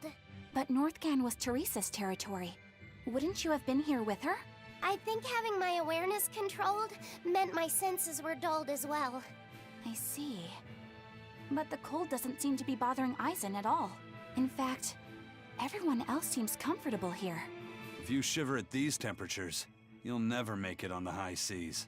In my youth, I practiced the blade under the blazing sun and through raging blizzards. Besides, when I turned into a demon, extreme temperatures ceased to affect me. The same thing happened to me. I used to hate winter. So that's some good luck. But what of yourself? You seem to be handling it just fine. I'm freezing, actually. I don't know how you stand it. I loathe the cold more than anything. That's why I've armed myself with a secret weapon. I've stuck thin, yet powerful, Cuckoo brand hand warmers all over myself. I even packed them in my shoes. Really? That sounds amazing. I'm willing to share, No. if you act like a dove. What? Go cuckoo! Don't do it. Like a dove. Please share your cuckoo warmers with me. Cuckoo. You're no velvet, that's for sure.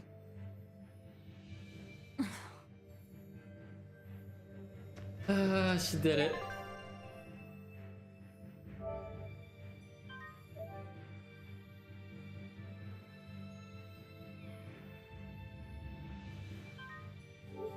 She did it.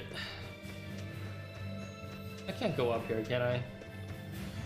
Maybe if I had a surfboard with me. Excuse me, geoboard. Oh god, that's fast. We can do this!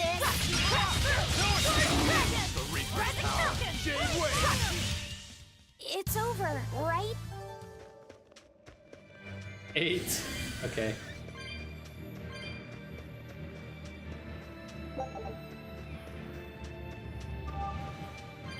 Yay! Oh, yay! Alright, tell me I could just like bust through these. Yo.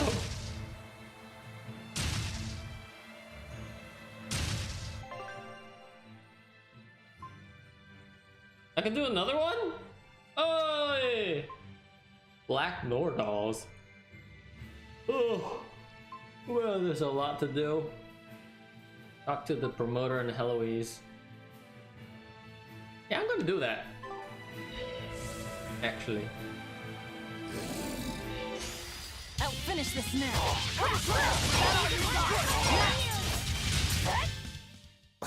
I won't improve by...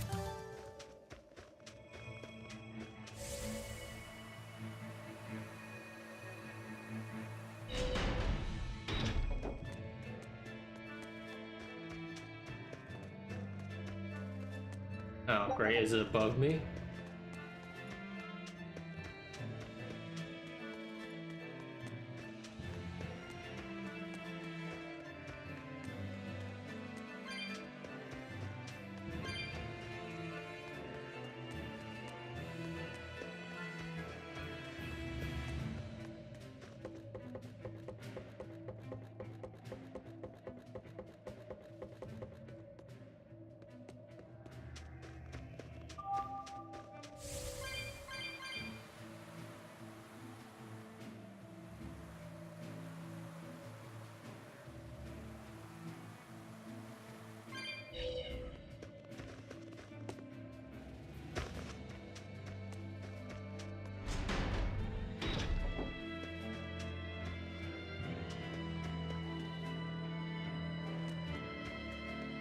Is this not the port?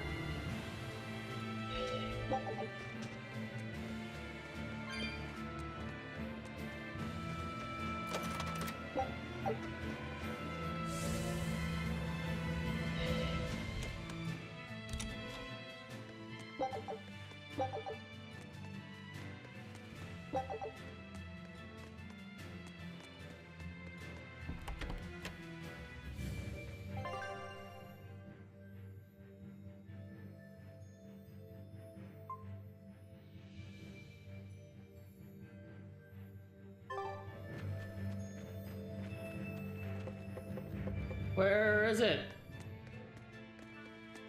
Maybe it's in the inn or something.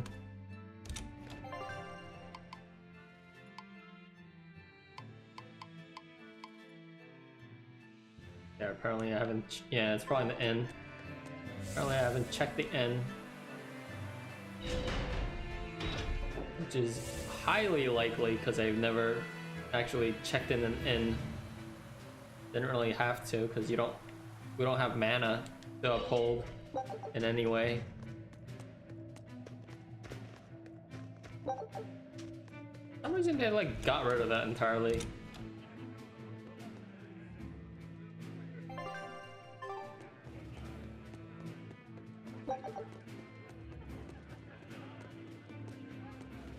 There they are. Now we have demons rampaging through our towns. Northgan's really had a string of bad luck. The weather's gotten even colder. Mercio's port is blocked by an ice drift, and hardly anyone sails the North Seas anymore. But relief supplies have made it up here, right? It may fill our bellies, but not our hearts. Huh? If the Abbey truly wants to save this town, there's something we need more than food or gold. Lady Teresa! If only I could be pierced once more by those fierce, ice-cold eyes. Oh, punish me, Teresa, my love! Wow. Can we make it so that he doesn't get any more supplies? Lady Teresa, my life is for you. Wow. Come on. Hi! I was wondering if you'd let us put on a little comedy show. What do you say? Sounds good to me. Just try and keep it low-key. I don't want to attract the Abbey's attention. Ha! That's a tall order. Wherever we go, the boy and I have him rolling in the aisles. The boy? Wait, you mean me? I sure do. I'll play the straight man, you play the funny one. Don't sweat it. Even if you mess up, you'll be adorable. The audience will just lap it up. Did you memorize the script I wrote you? Yeah, The script? I think so. Great! I knew you could do it! But if you merely follow the script and adhere to its every word, you won't be very funny. You need to ad-lib in your own style. For you, that's buttering up the audience and winning them over. Ad-lib? I'm not sure I can do that. I have faith in you, kiddo. You're gonna discover a part of you that you never knew existed. Just focus on finding ways to charm our audience. Okay, I'll see what I can do. Oh, right! Then let's get this show rolling!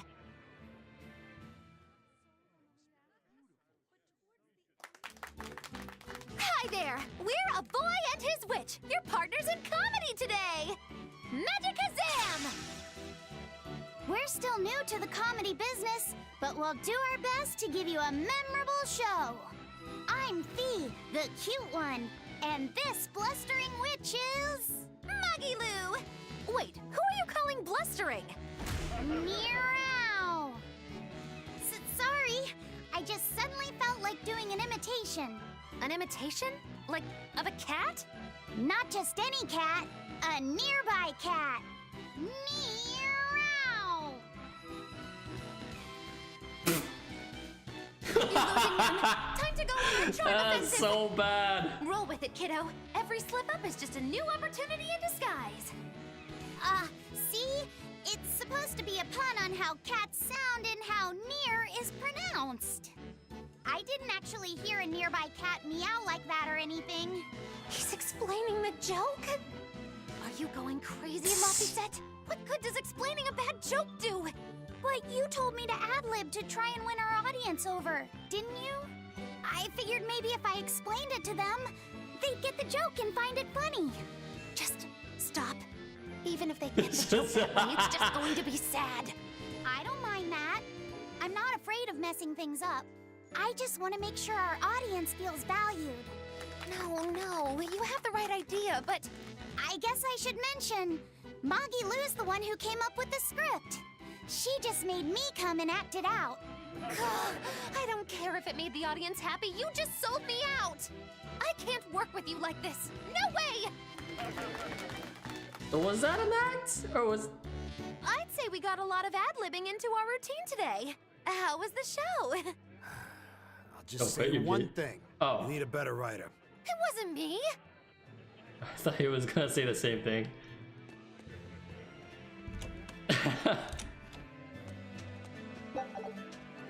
I think it was the awkward pause that made me laugh.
It's a book titled Words and Deeds of the Hero King.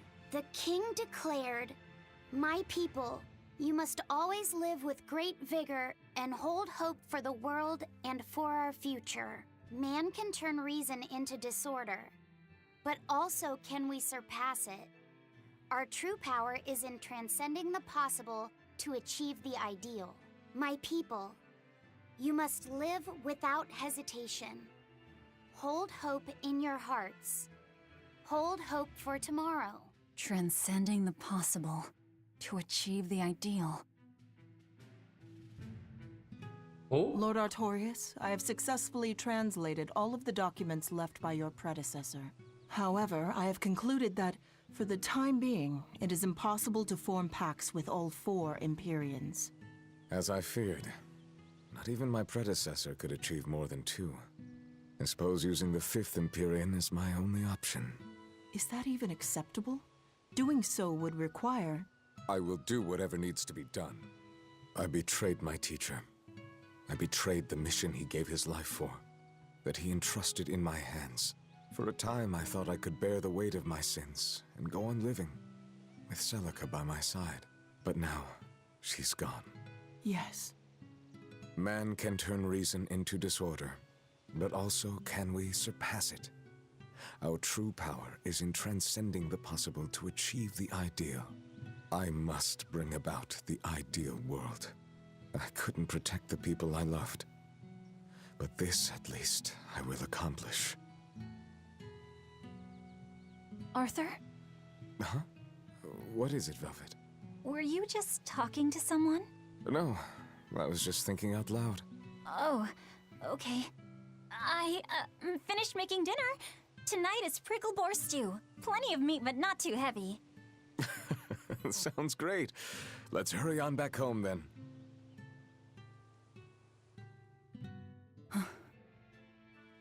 I don't know exactly what all that means, but it kinda sounds nice. I suppose. Actually, it doesn't make much sense to me either. It's too dense for me.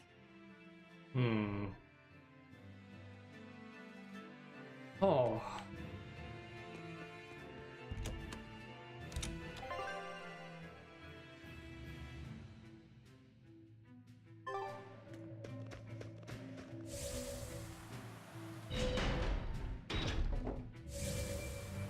Guess we're off. All these ruined. I'm surprised they still attack you, even though you're like 30 levels higher than they are.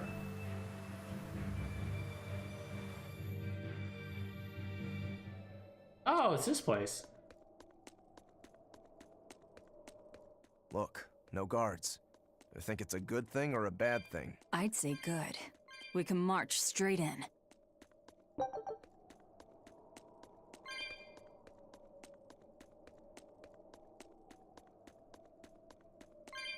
Is that word Calcum?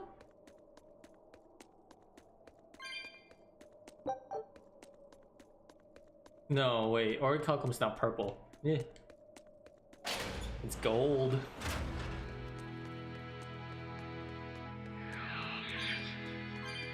Dead exorcists. Oh. We could teleport.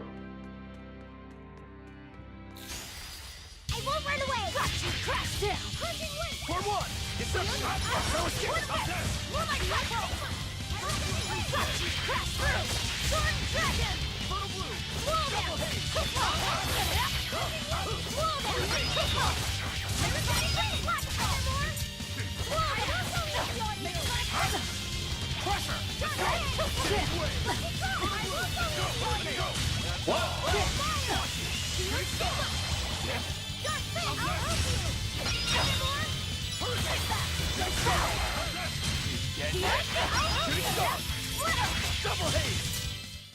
Victory is ours.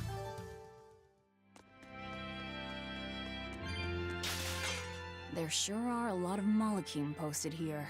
They're probably here to protect the Therian, right? One would assume. The exorcist controlling them can't be far then. Be careful. You're fighting the Reaper. Eat it! Oh god, they don't stop.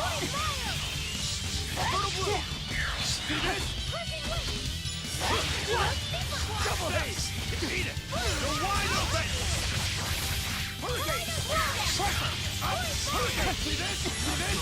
Spiritually! You wronged me! Here's your justice! Fight in order!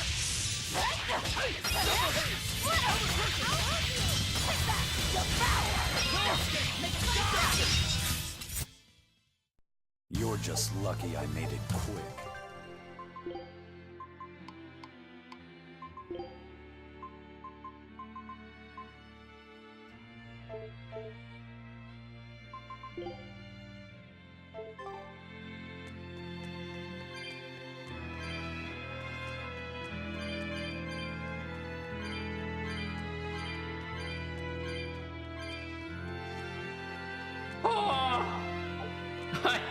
That's so much. I need so much.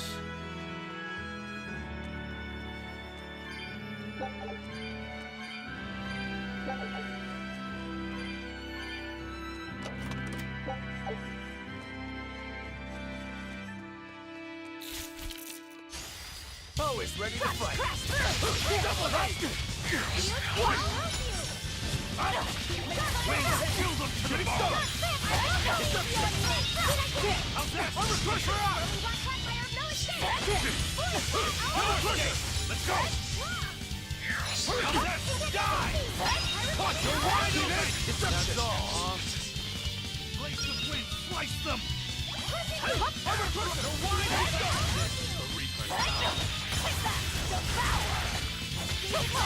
Hurricane! Hurricane! Photo blue! Come on, really?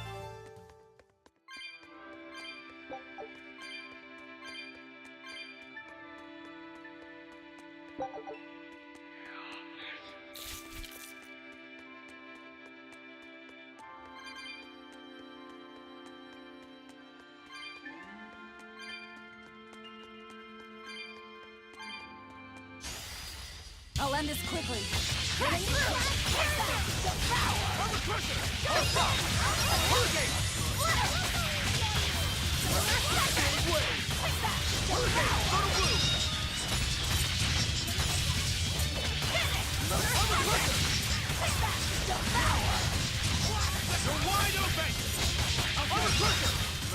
Come on, really?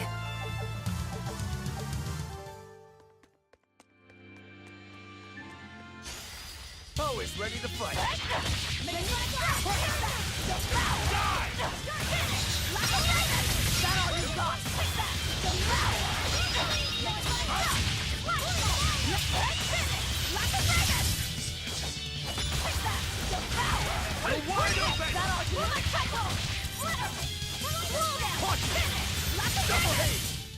Come on, really?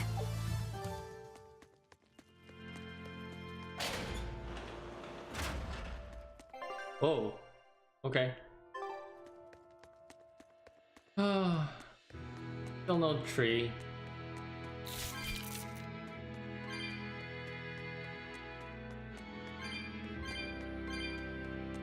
No, we're gonna do this.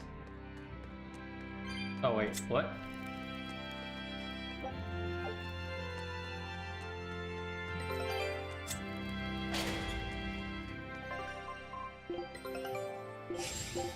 Show.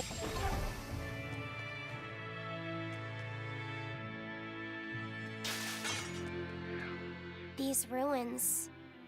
This feels like a sad place. Sad? In what way? Sorrow permeates this place. As if left behind by people who suffered torment and death. I guess that's a weird impression to get by just looking at some ruins, huh? I'd trust my feelings if I were you. They'll often lead you to the truth of things. Besides, what you're feeling would explain a thing or two about these ruins. It would?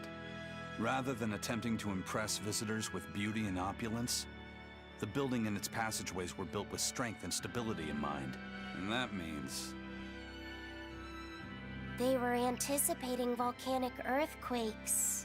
And they expected that someone might turn violent in these passageways. Not a bad observation. And what would bring such savage people to these halls? Surely they weren't just passing through. Then this passage must have led to somewhere. Some room or structure deeper within. A prison for the worst criminals. Or maybe a battle arena.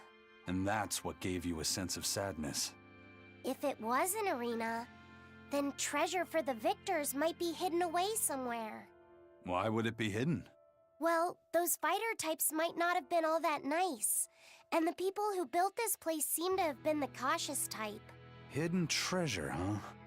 Where do you think, Save your speculation for another day, you two. We have a Therian to find. Right. Sorry. So, about that treasure. Aizen! We'll talk about this later, Lafayette. All right. Treasure. Trista. I'll finish this quick.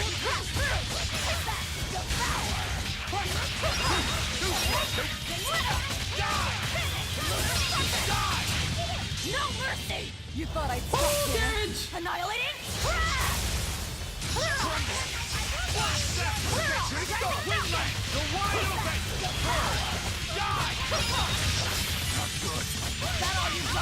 Just gonna truck through all the damage. Don't mind me. You don't want to make me angry. Yeah, it's a dead end.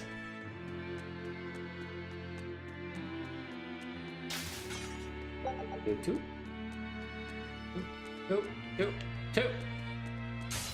Are we ready for this?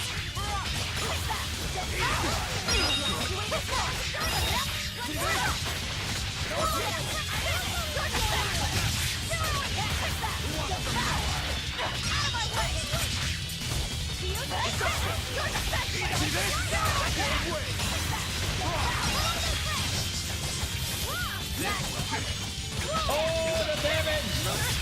That's so much damage!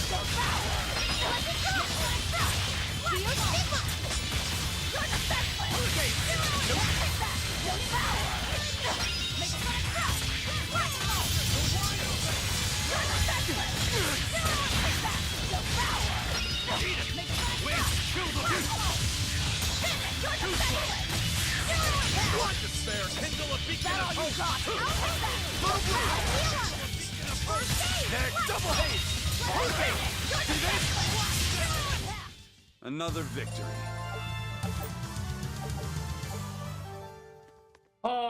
lot of damage.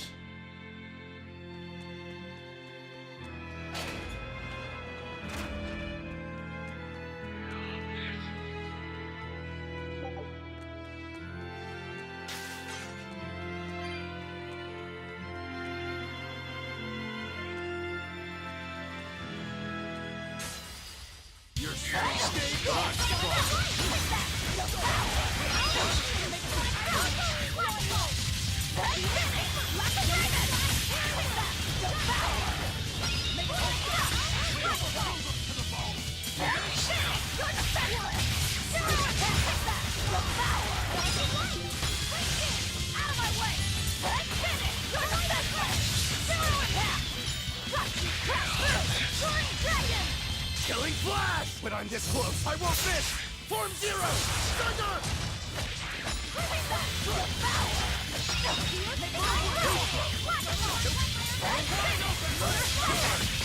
No mercy! You thought I'd stop there? Annihilating? Crash! Clear off! Darting back!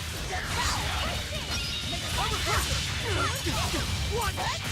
You're the best! Mercy! Take that! Devour! Make that crash! Split up! Clear off! You're the best! I'll clear off with that! Like a power! Crash through! Sword dragon! I'll finish! Like a dragon! Clear off with that! Devour! I'm not gonna die! Swear to God! Ah, I'm gonna die! Shit! I can't die here.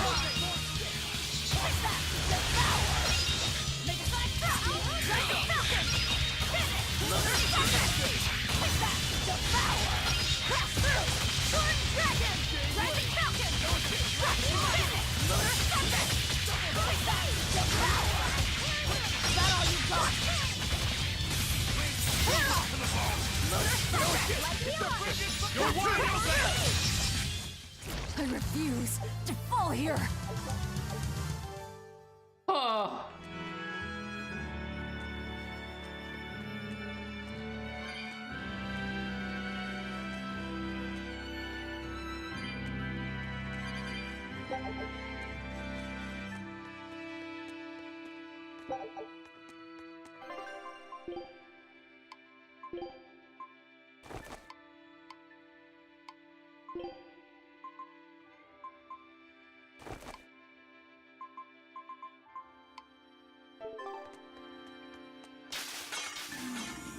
Come here. Come here. Oh, you come here. Oh, that's a lot more. You're strong, but I'm stronger. See this?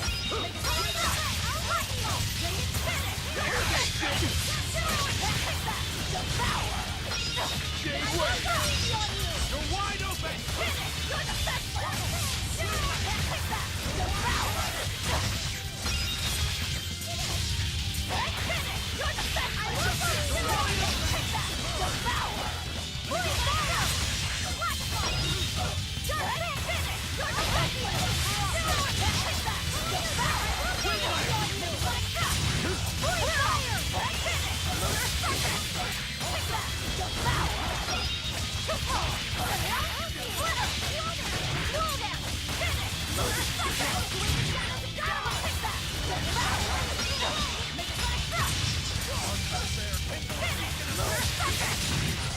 No mercy! Wounds that won't heal! Hard to deflect! Lethal pay! No escape! No escape! Okay, no break! Deception!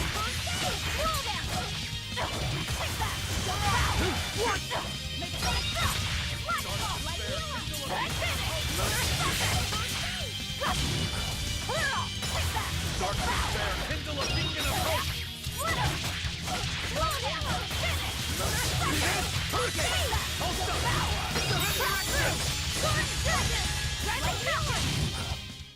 I refuse to fall here. Protective hops.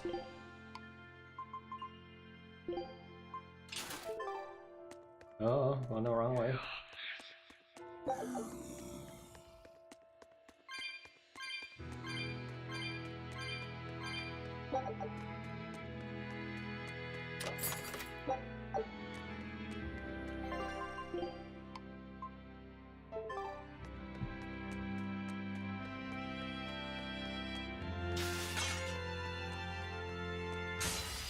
we ready for this? Crash through! Take that! Don't foul! Here and now! Make it stop! Take that! Don't foul! Crash through! Sword dragon! Rising falcon! Dark beam! Lunar serpent! Take that! Don't foul! Whirl! No escape! Ice power! Too slow! Is that all you got? Take that! Don't foul! One down. Crash through! Sword dragon! Crush! Finish! Lunar serpent! Take that! Don't foul! Wicked! Moonlight cycle! Cloudfall! Whirlwind! Finish! Black dragon! Is that all you got? Don't foul! Fuse feedback! Like Hero! Is that all you got? Black dragon! Take that! Don't foul! Take that! Don't foul! Is that all you got? Sword dragon! Take that! Don't foul! Yes! Sword dragon! Finish! Whirlwind! Finish! Black dragon! Take that! Don't foul! Finish! Lunar serpent! Next. Incandescent feedback! Don't foul! Unarmed? Hardly.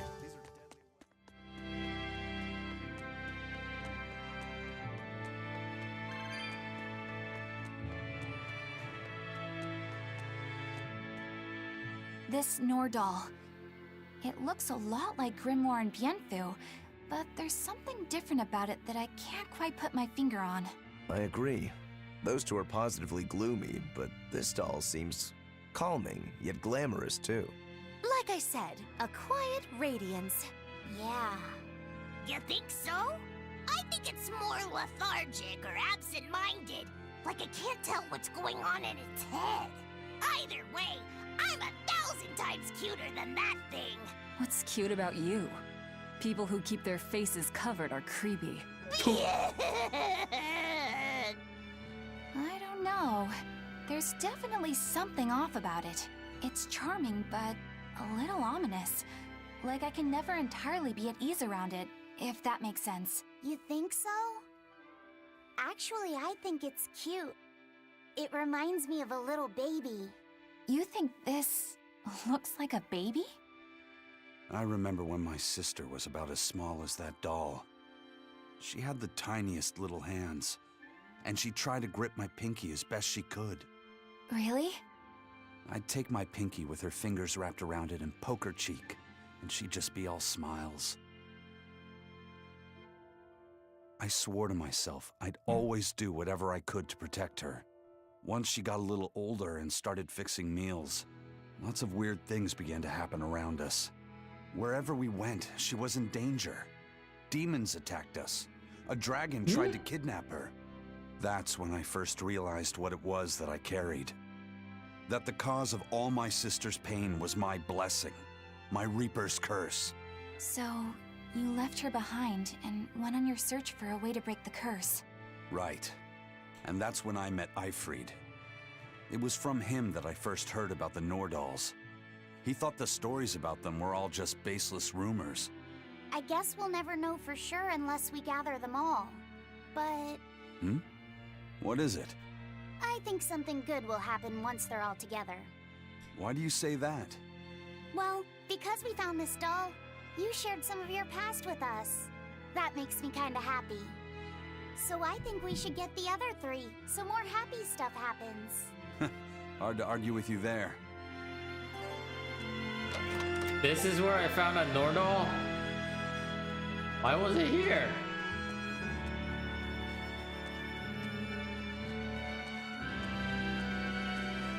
I thought I had to fight something to get this thing. It's not.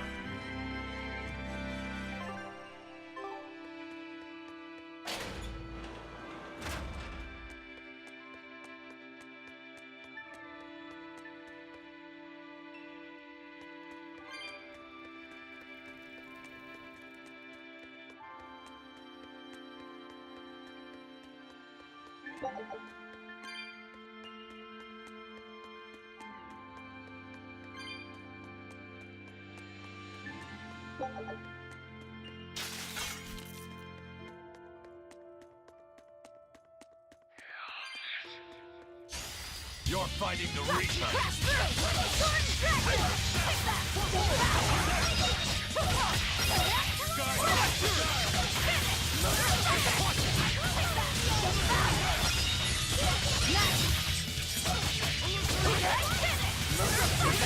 See this?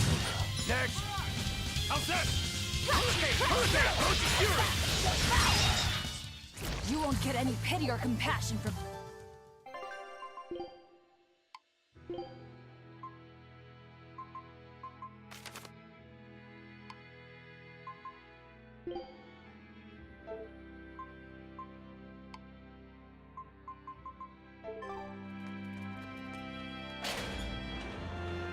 Oh. I think that's where I'm supposed to go.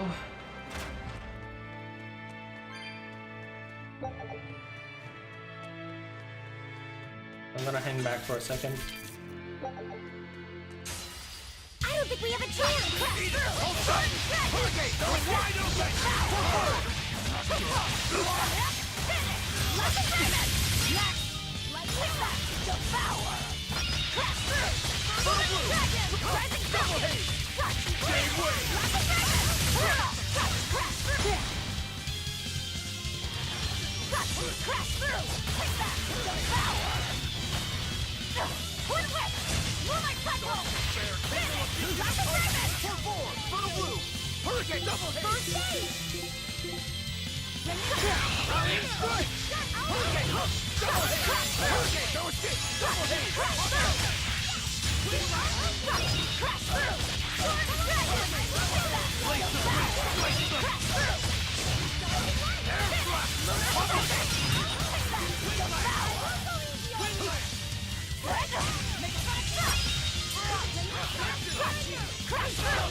You won't get any pity or compassion from me.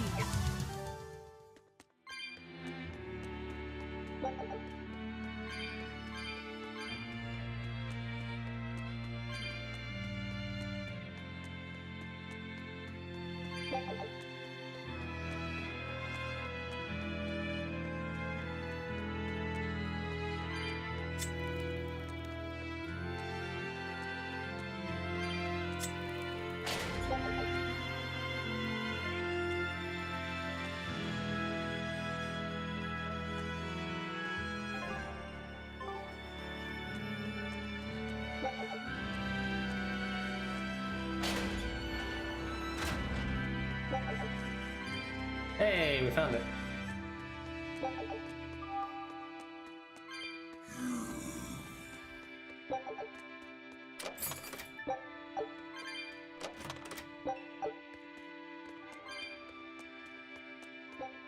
Eh? All right.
Ooh, my first all divide.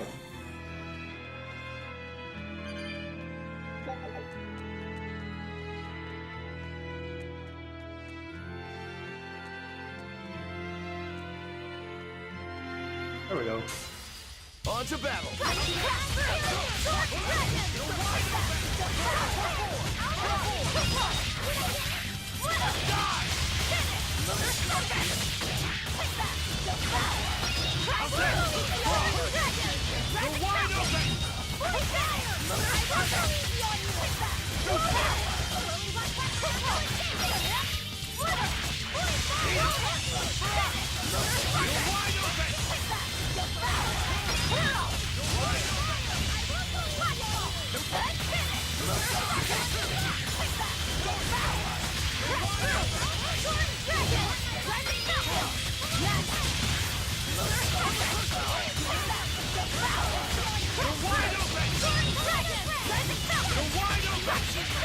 You're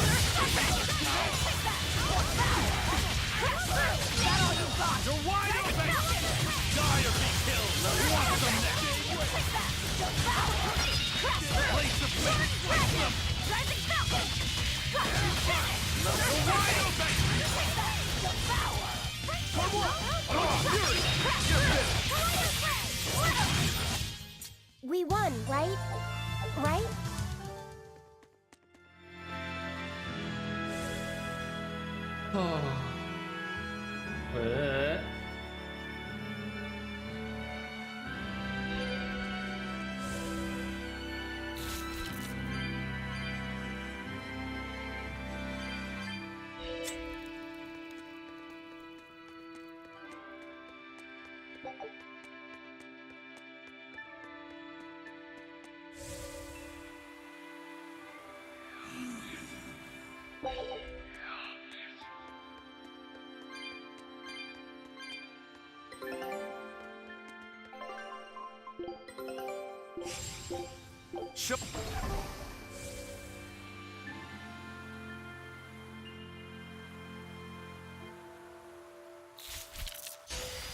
I'll end this quickly.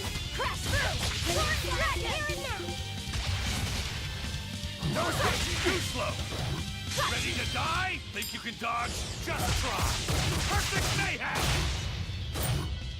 Rosie Fury! Let's go! No escape!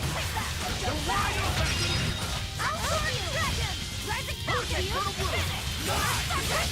You're wide open! Die or be killed! How's that?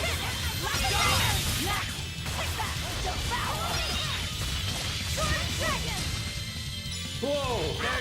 Not that so far back. You're not hurt, are you? Here I come!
You're wide open! If you want some next! I'll cut down anyone in my way!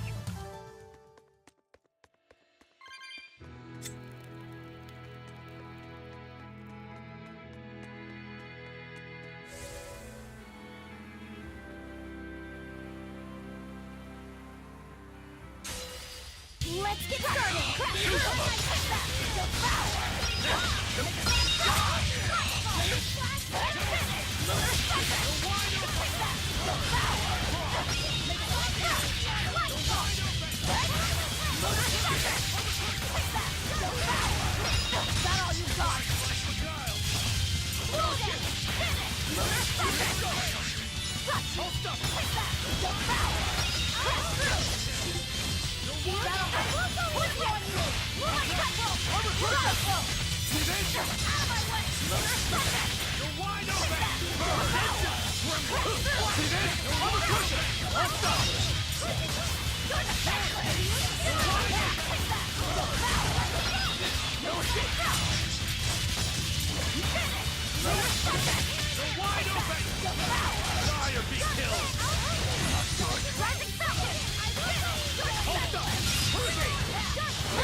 No mercy!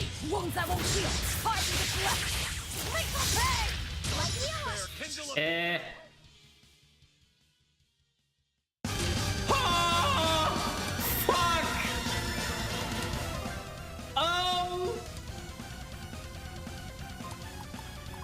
fuck! I'm going. Fuck this.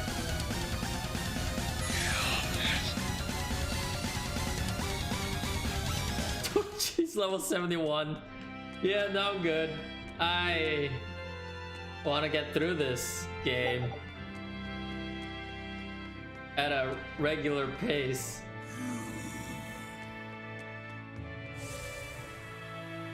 What? How do I not? There's only 2 locks.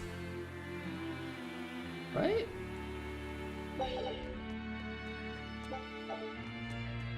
Oh. One here, I guess. That's a little random. On to battle! Crash through! Shooting dragon! Rising falcon! Crash through! Soaring dragon! Rising falcon! Rocket fist! Lunar sucker! Crash through! Soaring dragon! Rising falcon! Lunar sucker! Massive back! Devour! Soaring dragon! Forget the pain and move! Slow down!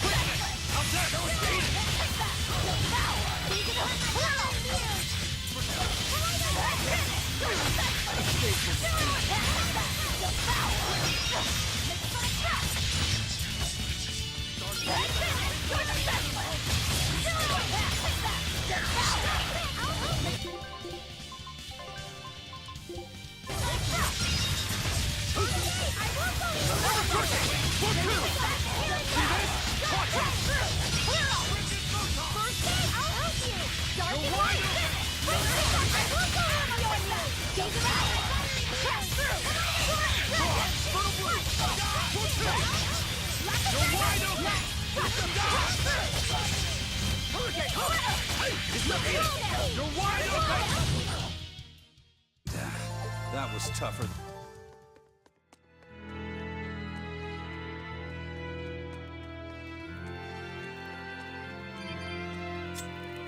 That opens this. Okay.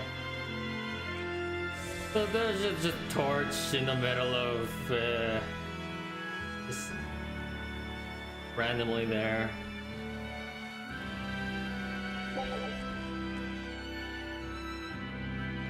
What's down here? How's Medissa been acting? She's calm. It looks like letting her in on the truth worked as well as we thought it might. Good.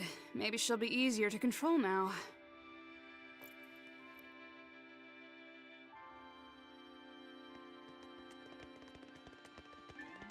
Halt! Who are you? Wait, this is the where I'm supposed to go?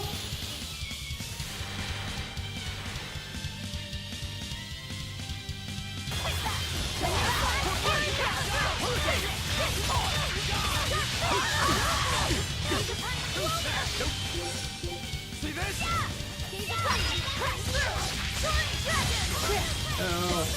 Oh, let me go.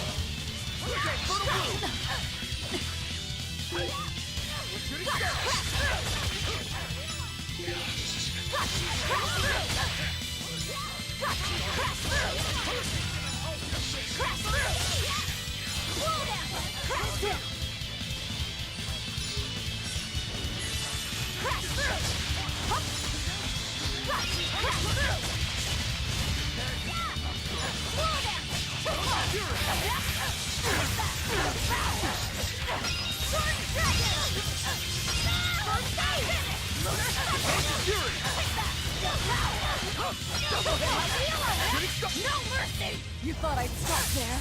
Annihilating crash! First aid! Deception!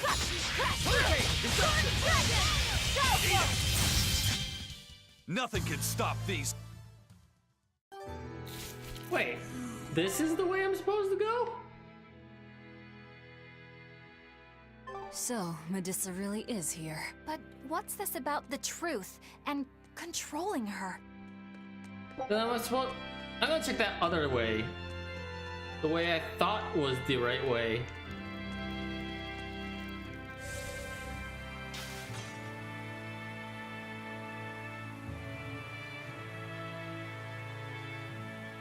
Is that just a way out? Like a oh my god, to a different map?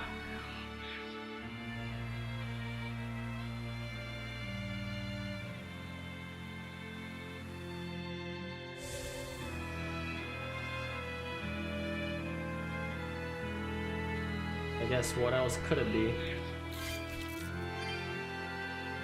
Whoops. Let's get started! Dragon!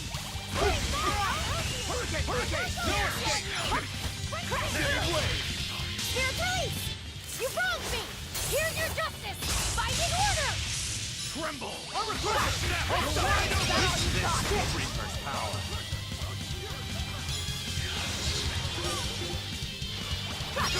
You're wide open! It's a bubble! Win back! You're wide open!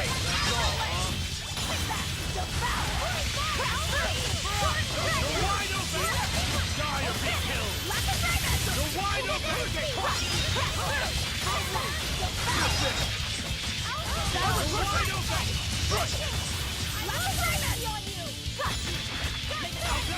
Game win!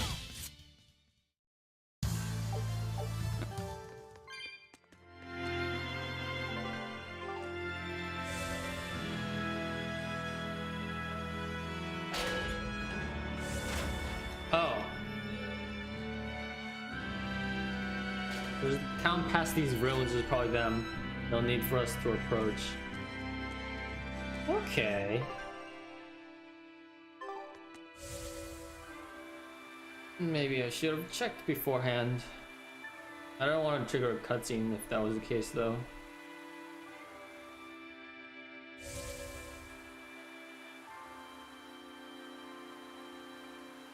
Whoa. Whoa. I'm surprised I dodged it all. It was all intentional. This is probably the wrong way. Why is the shadow blue? Does it give off a blue aura? Maybe. Maybe. That's what it does.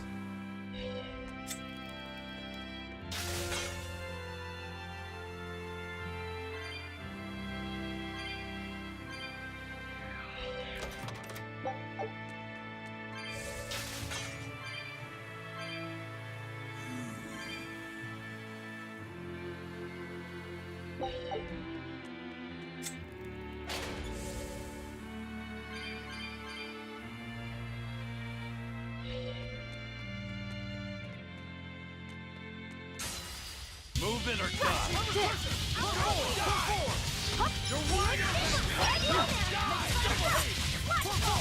Killing flash! But I'm this close, I won't miss! Form zero! Thunder! Wind kills them! Too slow! Double hit!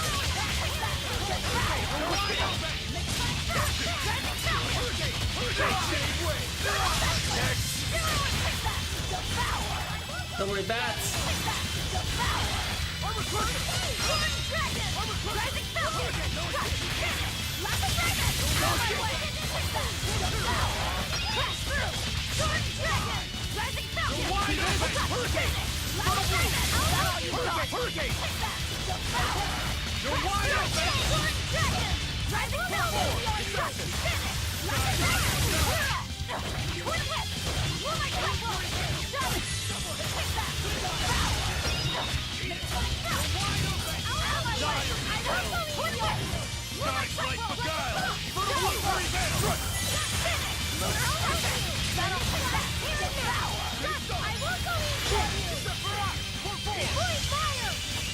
One down. You're wide open! Die or be killed! That was tougher than I would have liked.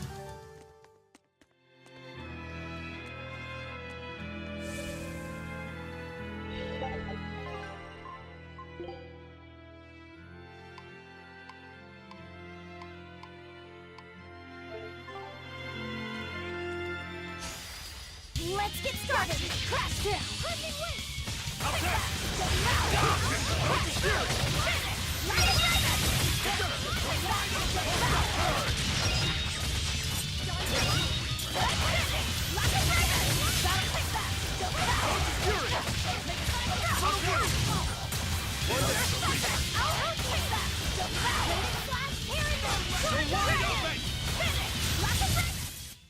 If you want to live.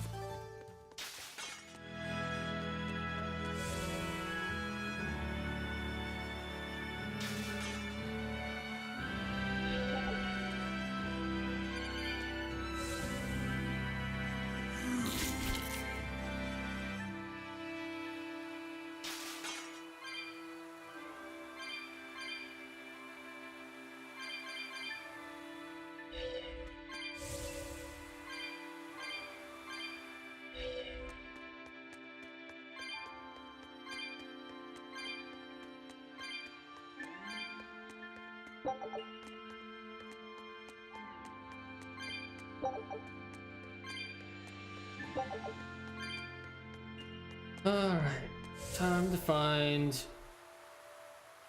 the last lock. I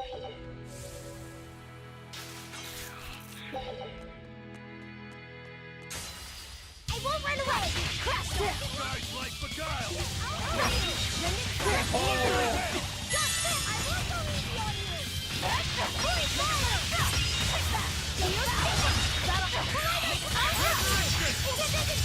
I won't go easy on you! Out of my quickback! Blast away the shadows of darkness!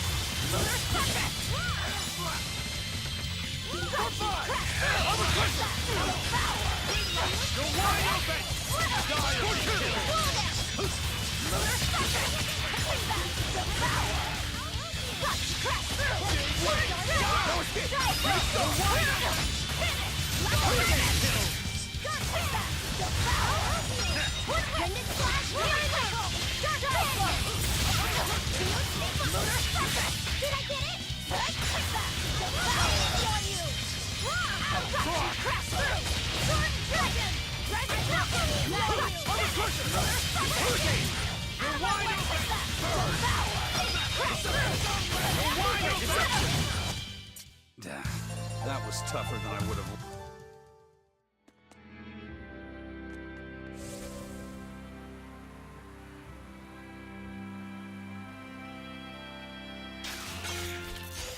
Looks like you want to die.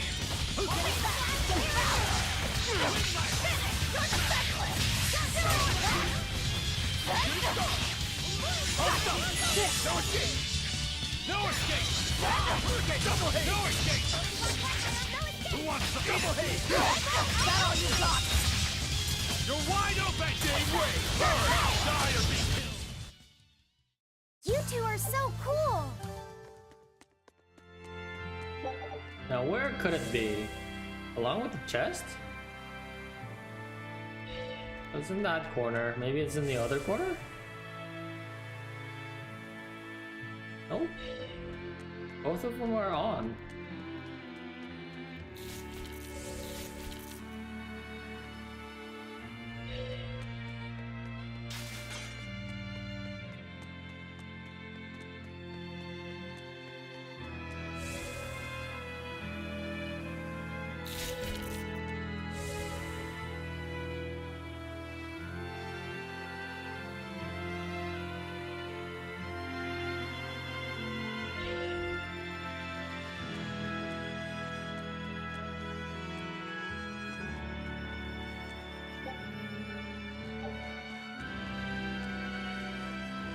There's one.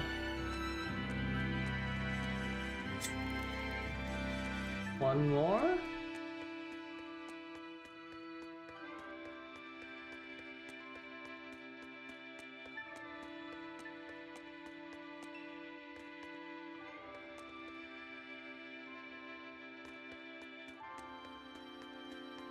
Ah, here it is. There we go.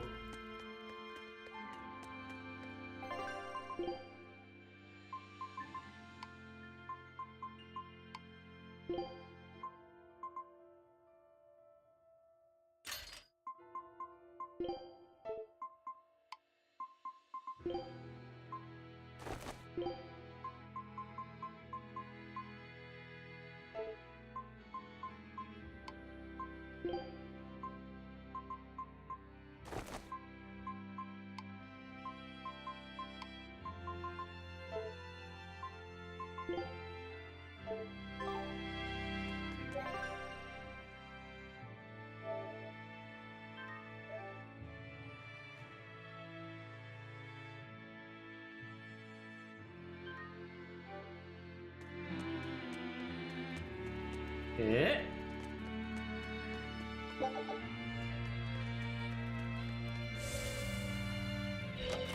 That was totally unnecessary.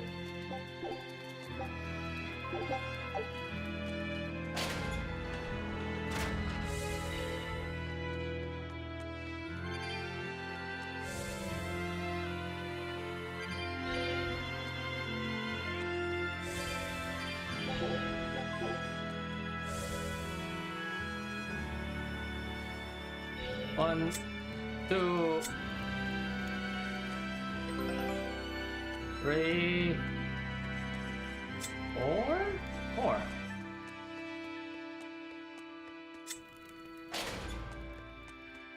It's a trap! We all know this.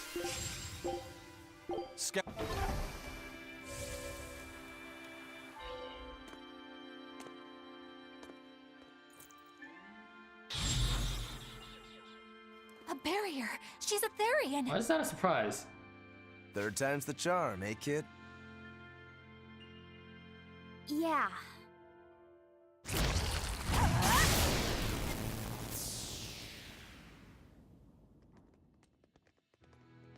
You're Medissa? I am. And who might you be? We're like you.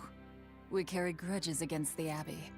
And Shepherd Artorias. It's gonna be okay. We came to get you out of here, Medissa. There's no escape. What? Please, don't give up. I can— No, you don't understand. There's no escape for you. If you dare sully Shepherd Artorias' ideals and the light the Abbey shines upon the world, I will kill you all! Oh, snakes! Oh no! He didn't close the door though. Why are you doing this? She's the Abbey's lackey now. Way to jinx it, Rokuro. Wait, why? Illusory veil! Make a sonic drop! Rising falcon! You're wide open! Why would she do that? Brainwashing me? Is there a domain note nearby?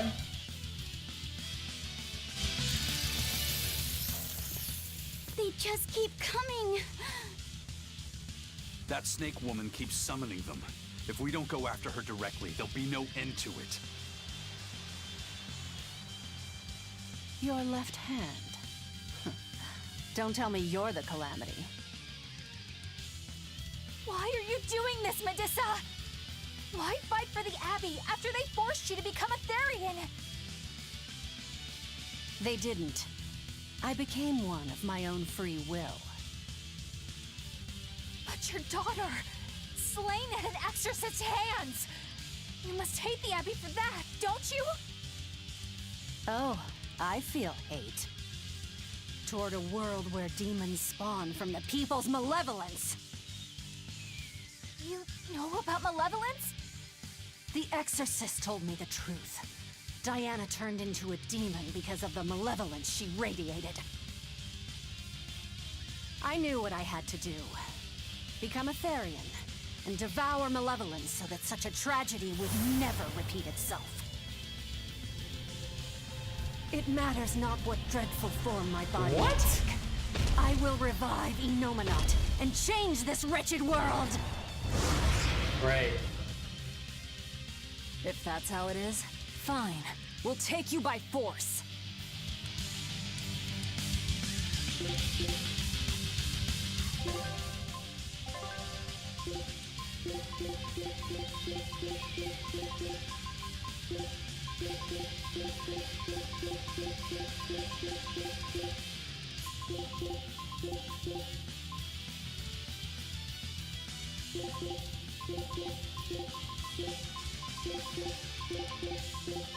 Going to end this!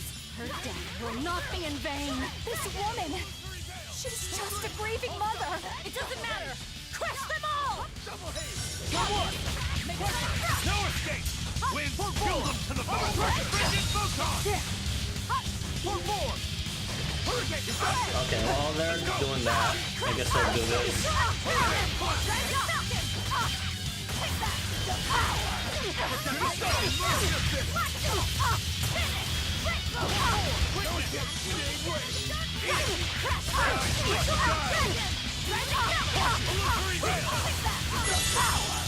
See this? Die! Deception! That all? Yep.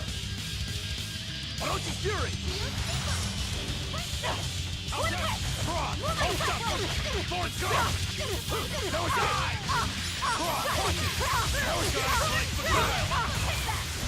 Fury back! Orochi's Fury!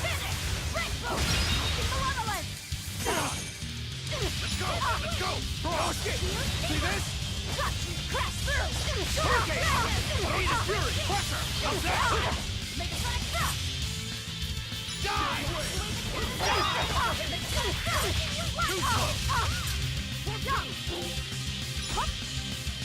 Crash through! Soaring Dragon! Make a sonic drop! Crash through!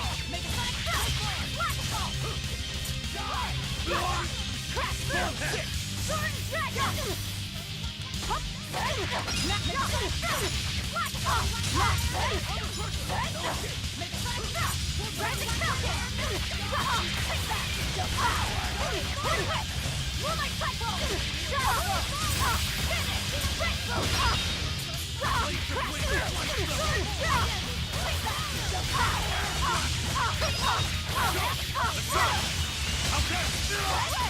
Whoa, that was not a phase I was expecting.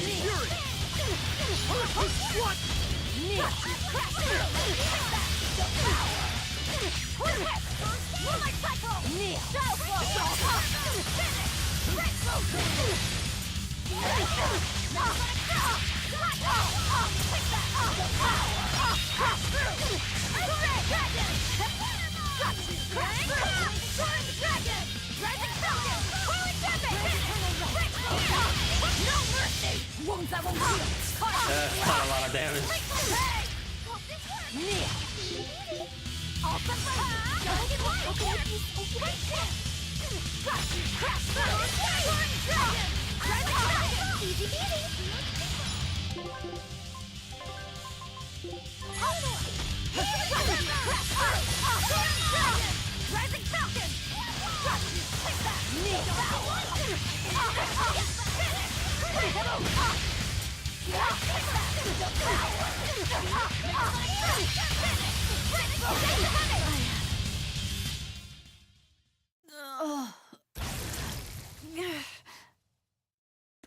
It's over.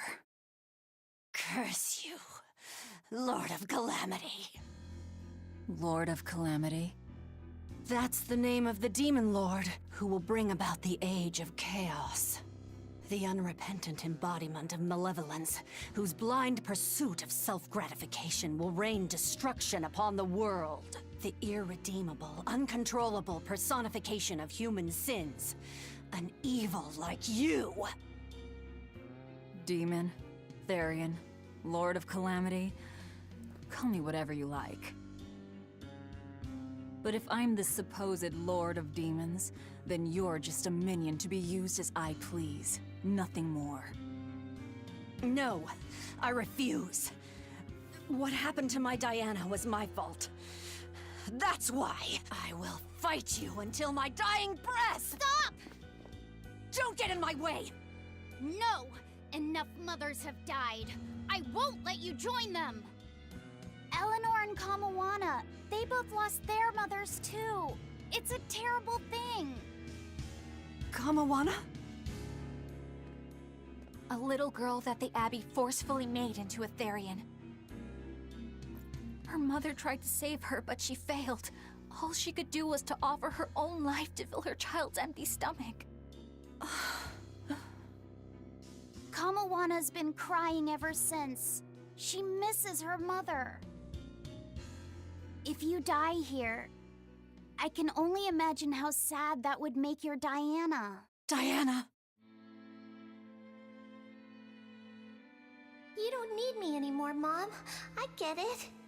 You love this new dad more than your own Damn! daughter! No! Honey, I did it for you. But you really thought I stopped loving you. And the malevolence made you into a demon. It's all my fault. I'm so sorry. Forgive me, Diana. Medissa. She'll be all right. She's just unconscious. Let's grab her and haul her back. I'll place her under a binding art, just in case. Gotta hand it to the Abbey. Very resourceful, taking advantage of Medissa's regrets like that. Making her into a Therian who would do their bidding. It's just so cruel. Who cares? Reason above all, no? It's true. The way I feel goes against all reason. There's no telling what'll happen to Heliphys once we take Medissa out of here. And yet I'm doing exactly that, all on account of my own hang-ups. Even crushing Medissa's honest resolve.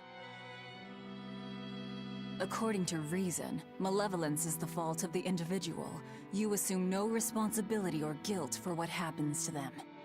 I refuse to turn a blind eye to the consequences of my actions. I chose this path to seek the truth, not to deny it. If I'm to betray reason, then that is the very least I should do. You're too much, you know that? You and Medissa both. Quit overthinking things. Just blame all the suffering on the Lord of Calamity. Makes life easier. Velvet, I'm not trying to cheer you up. I'm just saying it doesn't bother me. Whatever's coming, I can handle it.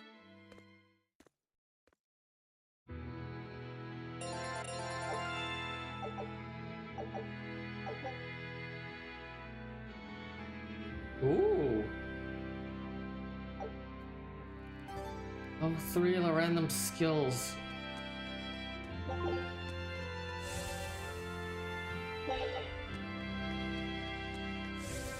I wanna go. Turn to mid. Ooh, can I go this way?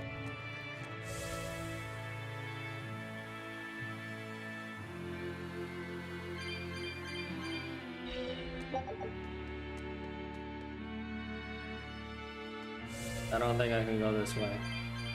Oh, maybe not. Maybe I can.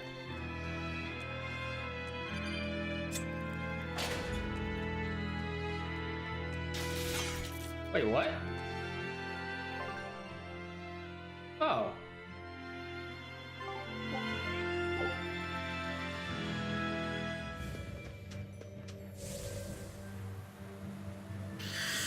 Hey, Eleanor. I was wondering, do you think I hurt Medissa, saying that stuff to her back there?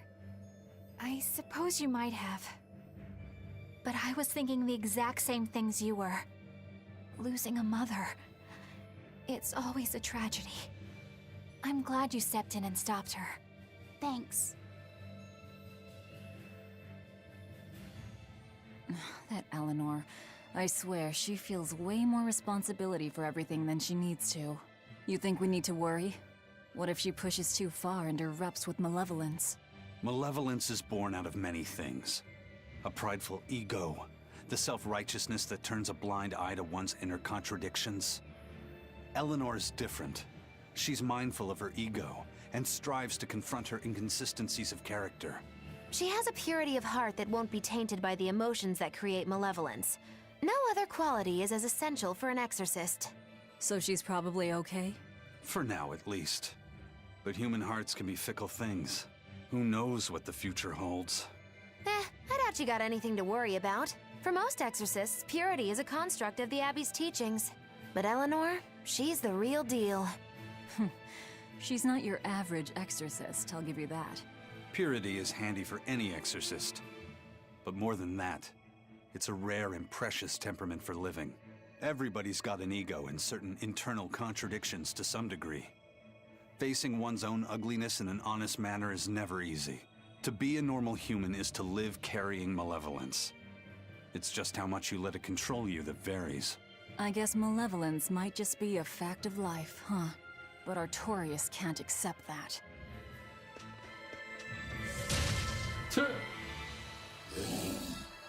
Anyone have a chance? Why are you out here? An avalanche has blocked the road. I'm afraid it's impassable for now. Fine.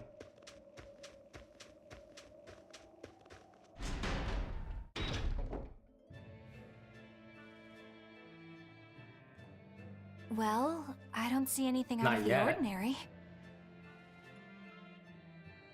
Let's slip through town and head for Titania before that changes.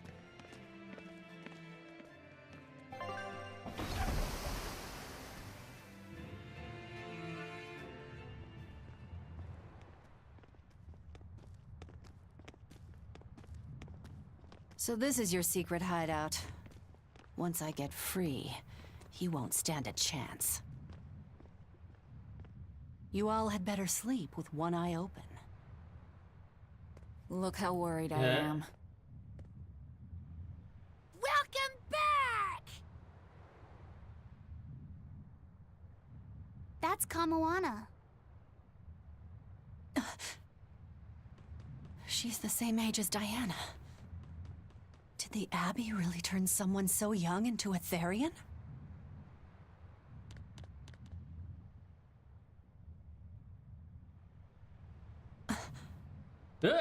Oh. That was a quick 180. And then soothing crying.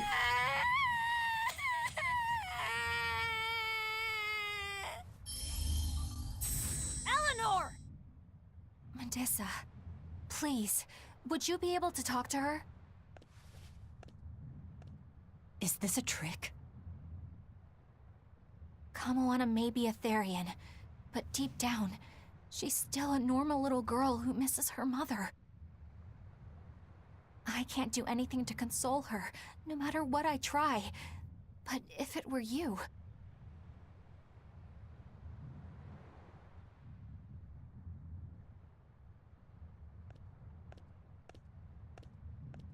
You okay?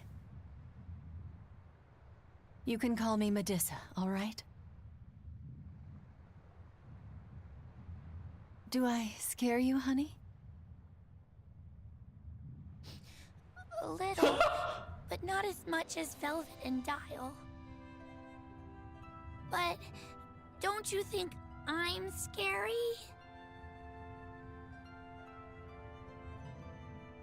I had a bad dream earlier. My mommy said I looked scary and that she didn't want me anymore.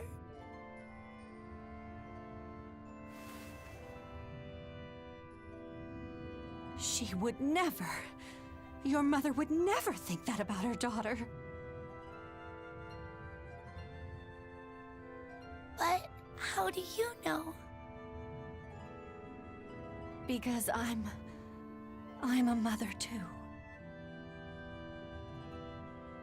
Mothers always love their children, no matter what. No matter if we die. No matter how the world changes. There's nobody who loves you more in the world than...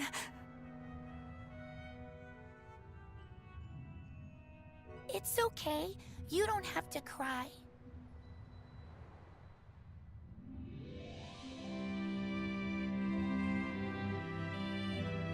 I hope Kamoana and Medissa won't have to feel so lonely anymore. Yeah, trying to stop the waterworks gets old fast. Listen, if it's not too personal, was your mother, She's dead. I lost her when I was even younger than you. Oh. I'm sorry to hear that. It's fine. It just means we've got things in common. So no feeling sad and alone, okay? Oh no, I'm fine. I don't feel lonely or anything, I swear. What's gotten into you? You're so strange sometimes. No, I'm not. Eleanor, I'll have you watch over Kamoana and Medissa. Yes, of course. I'd be honored. Thank you. Are exorcists supposed to be so polite to a grand poobah of Grand calamity what? or whatever? Sure, why not? Besides, the Demon Lord ought to not trouble herself over such trivialities. Velvet, Grimoire's calling for you. She says to bring Laphicet and meet her at the observation tower. Got it. We better get going then.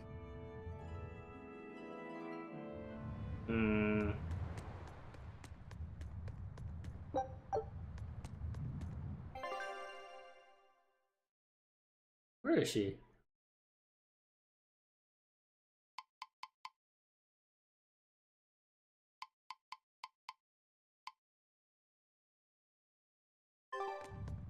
The North Watchtower. Oh, it's so far away. Wait, can't I get the chest now? I have enough, right? Hey, do you all have mothers? Where'd that question come from? Well, after hearing that Velvet, Kamoana, and Eleanor all lost their parents, I just got curious. My mother was a strict, frightening woman, but she died a long time ago. I see. I have no parents either. But the wicked witch who took me in said I was born from a peach that floated down the river. Coming from you, I'd almost believe that. And you, Eisen? We Malakim are formed from untainted mana. Sometimes humans are reborn as Malakim, but they retain no memory of their previous lives. In other words, we don't have blood relations like humans do. I see. By the time I was aware of anything around me, I was already tethered and being called number 2. I suppose having no mother means I don't have any memories before that. I told Medissa that losing a mother is painful, but I can't know how painful it is. Go easy on him, Eisen. He's just a kid. I'm just telling it like it is. But listen to me, Laphicet. You can share deep connections with other people, even if you don't have a biological family. Malakim, too, can form precious bonds. True friendships, even family. That's right. Your words wouldn't have stopped Medissa if they weren't true in your heart. You really think so? I'm sure of it. It's far better than being a witch born from a peach. Nonsense! There's no nobler way to be born! I have an everlasting friendship with a dog, a monkey, a pheasant, and Bienfu. I hope he's right.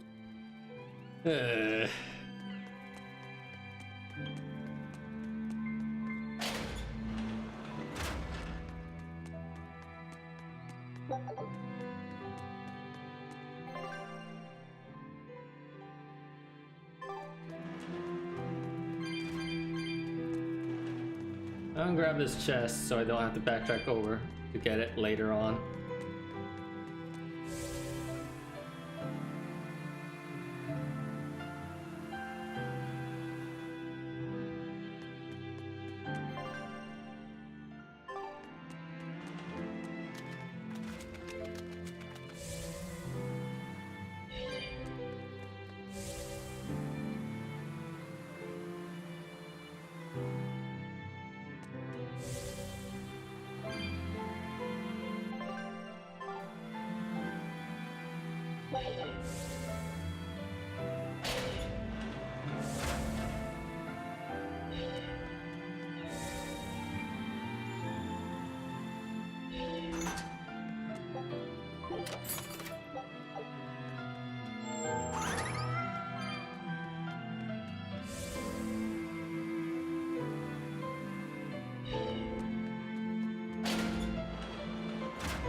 You said that Malakim can have familial ties, but what makes you and your sister siblings if you're not related by blood? Well, a very long time ago, I was born into this world from an Earth Pulse point up on a sacred mountain. I remained in that place for a long while, and then one day, she was born from the very same Earth Pulse point. Before we knew it, we had wound up living together under the same roof. Are two Malakim always siblings if they come from the same Earth Pulse point? No. Other Malakim were born there, but I never felt like they were my family. But something, I don't know what, was different with her. If she was sad, I'd feel sad. And if I was happy, she'd be happy too. She can be abrasive, but when she smiles, it's like nothing else. I swore to myself that whatever happened, I would protect her. I made a pendant from a stone on that sacred mountain and gave it to her as a lucky charm. Of course, she just wears it as a necklace. And your pendant? Did she give that to you? She had the same idea I had. She made the pendant herself and gave it to me as a good luck charm. Without either of us having mentioned a word of it beforehand, we each gave each other pendants in the same shape on the very same day. That's when I really knew that what I had felt all along was true. We were brother and sister. Is that her in the picture? Yeah. It's a self-portrait she drew for me on the day I left home. Did you draw her a picture of yourself? No. I don't exactly have an artistic side. Well, I'm sure that if you looked inside her pendant, you'd find a portrait of the person who matters most to her. I hope so. Yeah, and it would be nice if it was you. Damn.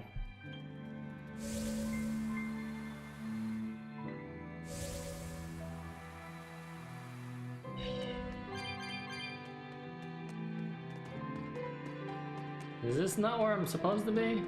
That's the North Watchtower, right?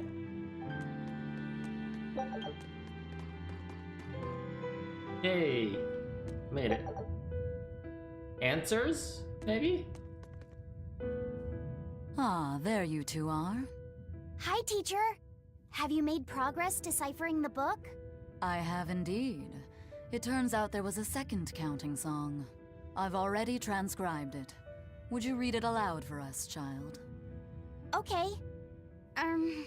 When the 8 malevolences overflow, in the culmination of mankind's despair, Innominat will bring an end to all peoples and restore them to time immemorial. 4 Empyreans shall wield a wrathful sword and cleave the great devourer, 2 asunder to sleep beneath the earth, as scarlet moonlight illuminates the evil. The nameless Empyrean hath one heart. The nameless Empyrean hath one body. Oh, yet more delightful material to keep us awake at night. If I'm understanding this right, it's discussing the specific nature of Innominat? That's what I believe, yes. When the 8 malevolences overflow in the culmination of mankind's despair, Innominat will bring an end to all peoples. So, when the world is at peak malevolence, Innominat will use that power to bring an end to all. Is that it? He's going to wipe out all of humanity? Is that what the Abbey is after? Is that why they've been trying to bring back Innominat? No, Artorias is not that kind of man. His 2 primary ideals are the many over one, and the restoration of order through will and reason. He sacrificed Laufey to protect this world, not to eradicate it. You mean that's who he is as far as you know, yeah? People change, Velvet. Perhaps the shepherd gave up hope. Maybe he lost faith in mankind. Fools prone to sin, endlessly generating malevolence. He's not like that. If that's all true, then what point was there in Laufey's death? Is there anything else in that book? Yes and no. This copy itself is incomplete. There ought to be further pages, but they're missing. For now, I've done all I can. There must be an original somewhere, right? Without it, I doubt the Abbey would be plotting Innominat's revival. We can be sure they have complete understanding of their Empyrean's nature. But this was the only copy in the royal villa. If the original is out there, who knows where it could be? It's getting pretty late. Why don't we call it a day? Yeah, let's get some rest.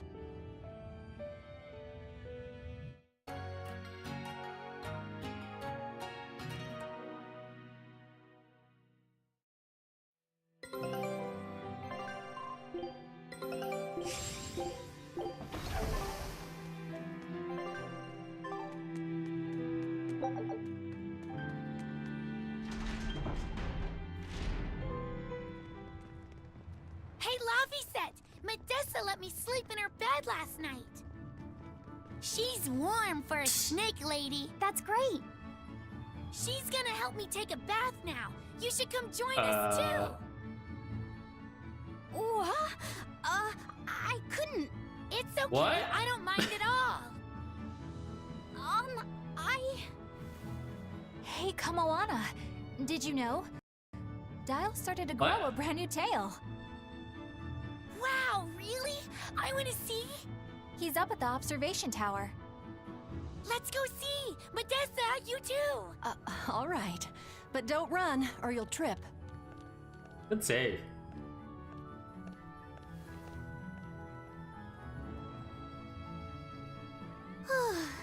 Thanks, Eleanor. I appreciate it. Having some girl trouble, my little Malik?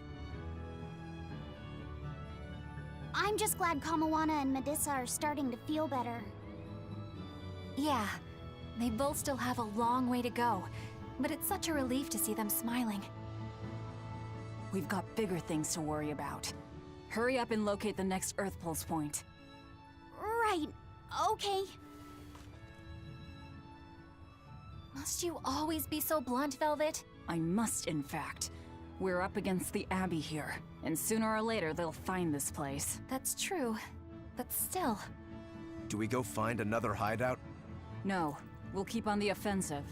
We'll capture the remaining Therians before the Abbey finds us. As a swordsman, I can respect that mindset. I'm not so sure we could hold this place anyway. We've got no obligation to. I found another Earth Pulse point. It's in the eastern part of Eastgand, I think. But that's... All right. We're headed for Eastgand. Then our first stop should be Port Taliesin. And we have food. Talk to pigeons. When mankind's Seagulls? despair reaches its pinnacle, Innominat shall reach out and bring an end to all. So that song bothers you too? No matter how many times I read it, I don't see any good in it. Understanding that ancient tongue is difficult, right? Perhaps there's another interpretation? Maybe the end to all actually means an end to all human suffering, for example. That is a possibility. But we're far too lacking in material to know anything for sure. We need the other half of that book, or some other text on Innominat. We don't have the time to search for it. Wouldn't even know where to start looking. And don't forget that that book is just a copy. Whoever transcribed it might have made an error, too. That's an unexpectedly sharp insight coming from you. I'm an expert at errors. When Miss Magilu made me copy magic tomes for her, I did it pretty half-heartedly. Didn't that cause a lot of problems? Well, when she tried to cast a spell from one of the tomes, the spell exploded in her face. It's really her own fault, though. She told me to copy 100 books in 3 days! That's impossible! Oh, how cruel! Cruel is right! That witch is a real devil, I tell you! A slave driver! Bien Phu, let's go somewhere a little more private, shall we? Miss Magilu! Hush now. There's no need to worry. I'll make it a half-hearted punishment.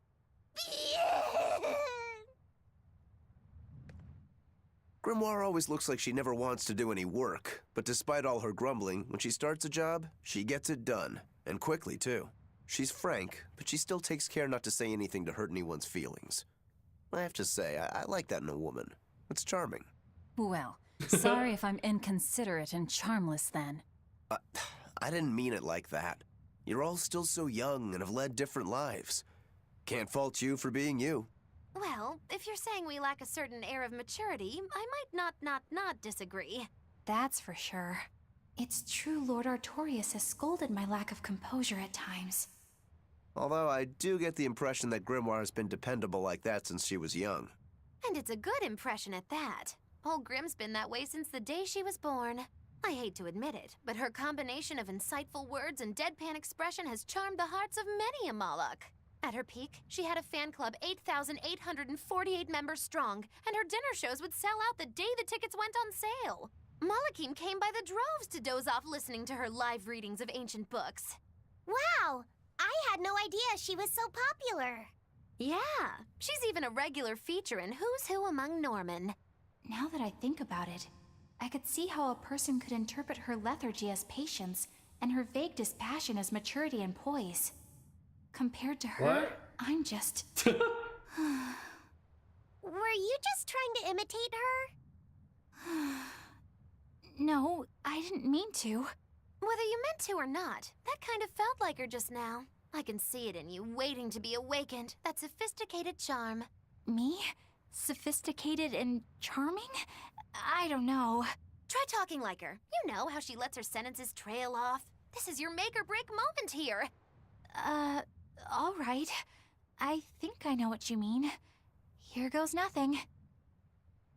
Oh... What do you think, Laphicet? Do I sound like her? It feels a little off, but you're definitely doing it. I think.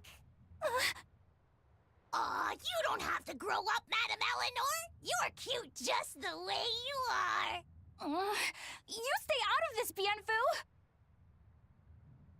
Oh. Not that I really care, but who ended up winning the fishing competition when we were trying to catch a Therian? Man, that was a while ago. I lost because I came away with nothing. No, it was a draw. As I'm sure everyone remembers, all I fished up were octopus demons. We were competing over who would catch the Therian. Demons didn't count, so my score was 0-2. No, the loss is mine, and I'm not giving it to you. What? That's not just something you can up and decide like that. In fact, by fishing up those octopus demons, I put everyone in danger. That should count for negative points. I lost. Who cares? It was all in fun. I care.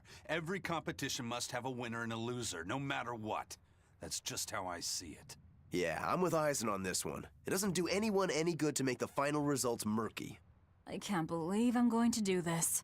Eisen, your curse would mean that the odds were stacked against you from the start. That doesn't make for a fair competition, does it? Yeah, she's got a good point. We'll just have to settle the score some other way. What can you guys do? Play cards? Chess? What?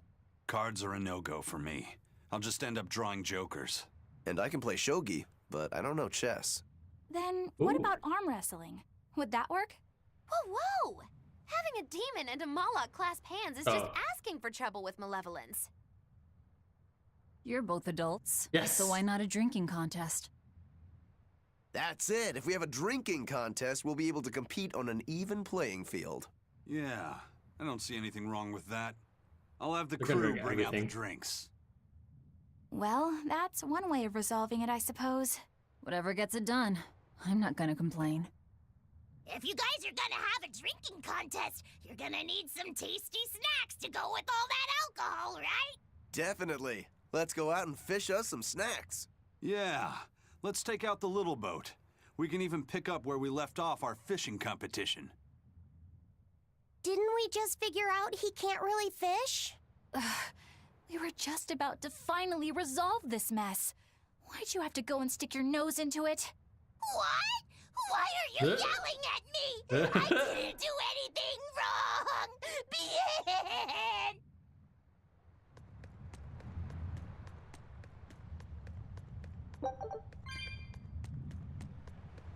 Class 4?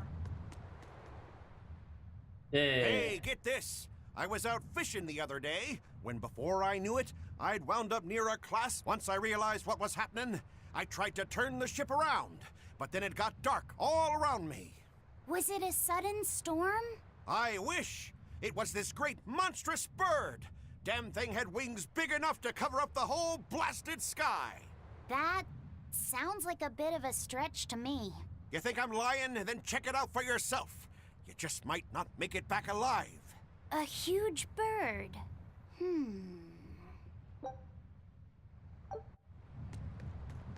Just realized that Turtles isn't here and I can't do anything about it.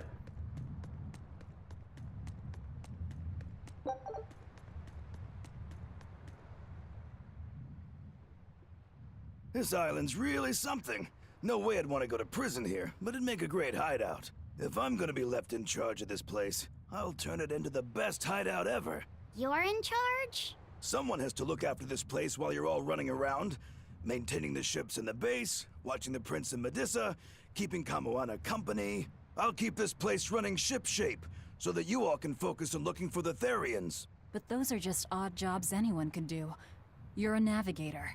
Isn't that a waste of your talents? You dolt! These are important tasks! Someone's gotta do it! We've got another navigator, but is there anyone besides me that could handle all of this by themselves? Besides, ever since I lost my tail, my balance has been off. The seasickness is killing me! That's your story and you're sticking to it? Tell the truth. You don't want to come because you're afraid you'll be hurt again. No. That's not it at all.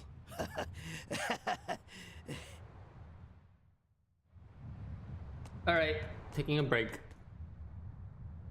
Be back in a couple minutes and grab some snacks on my way back.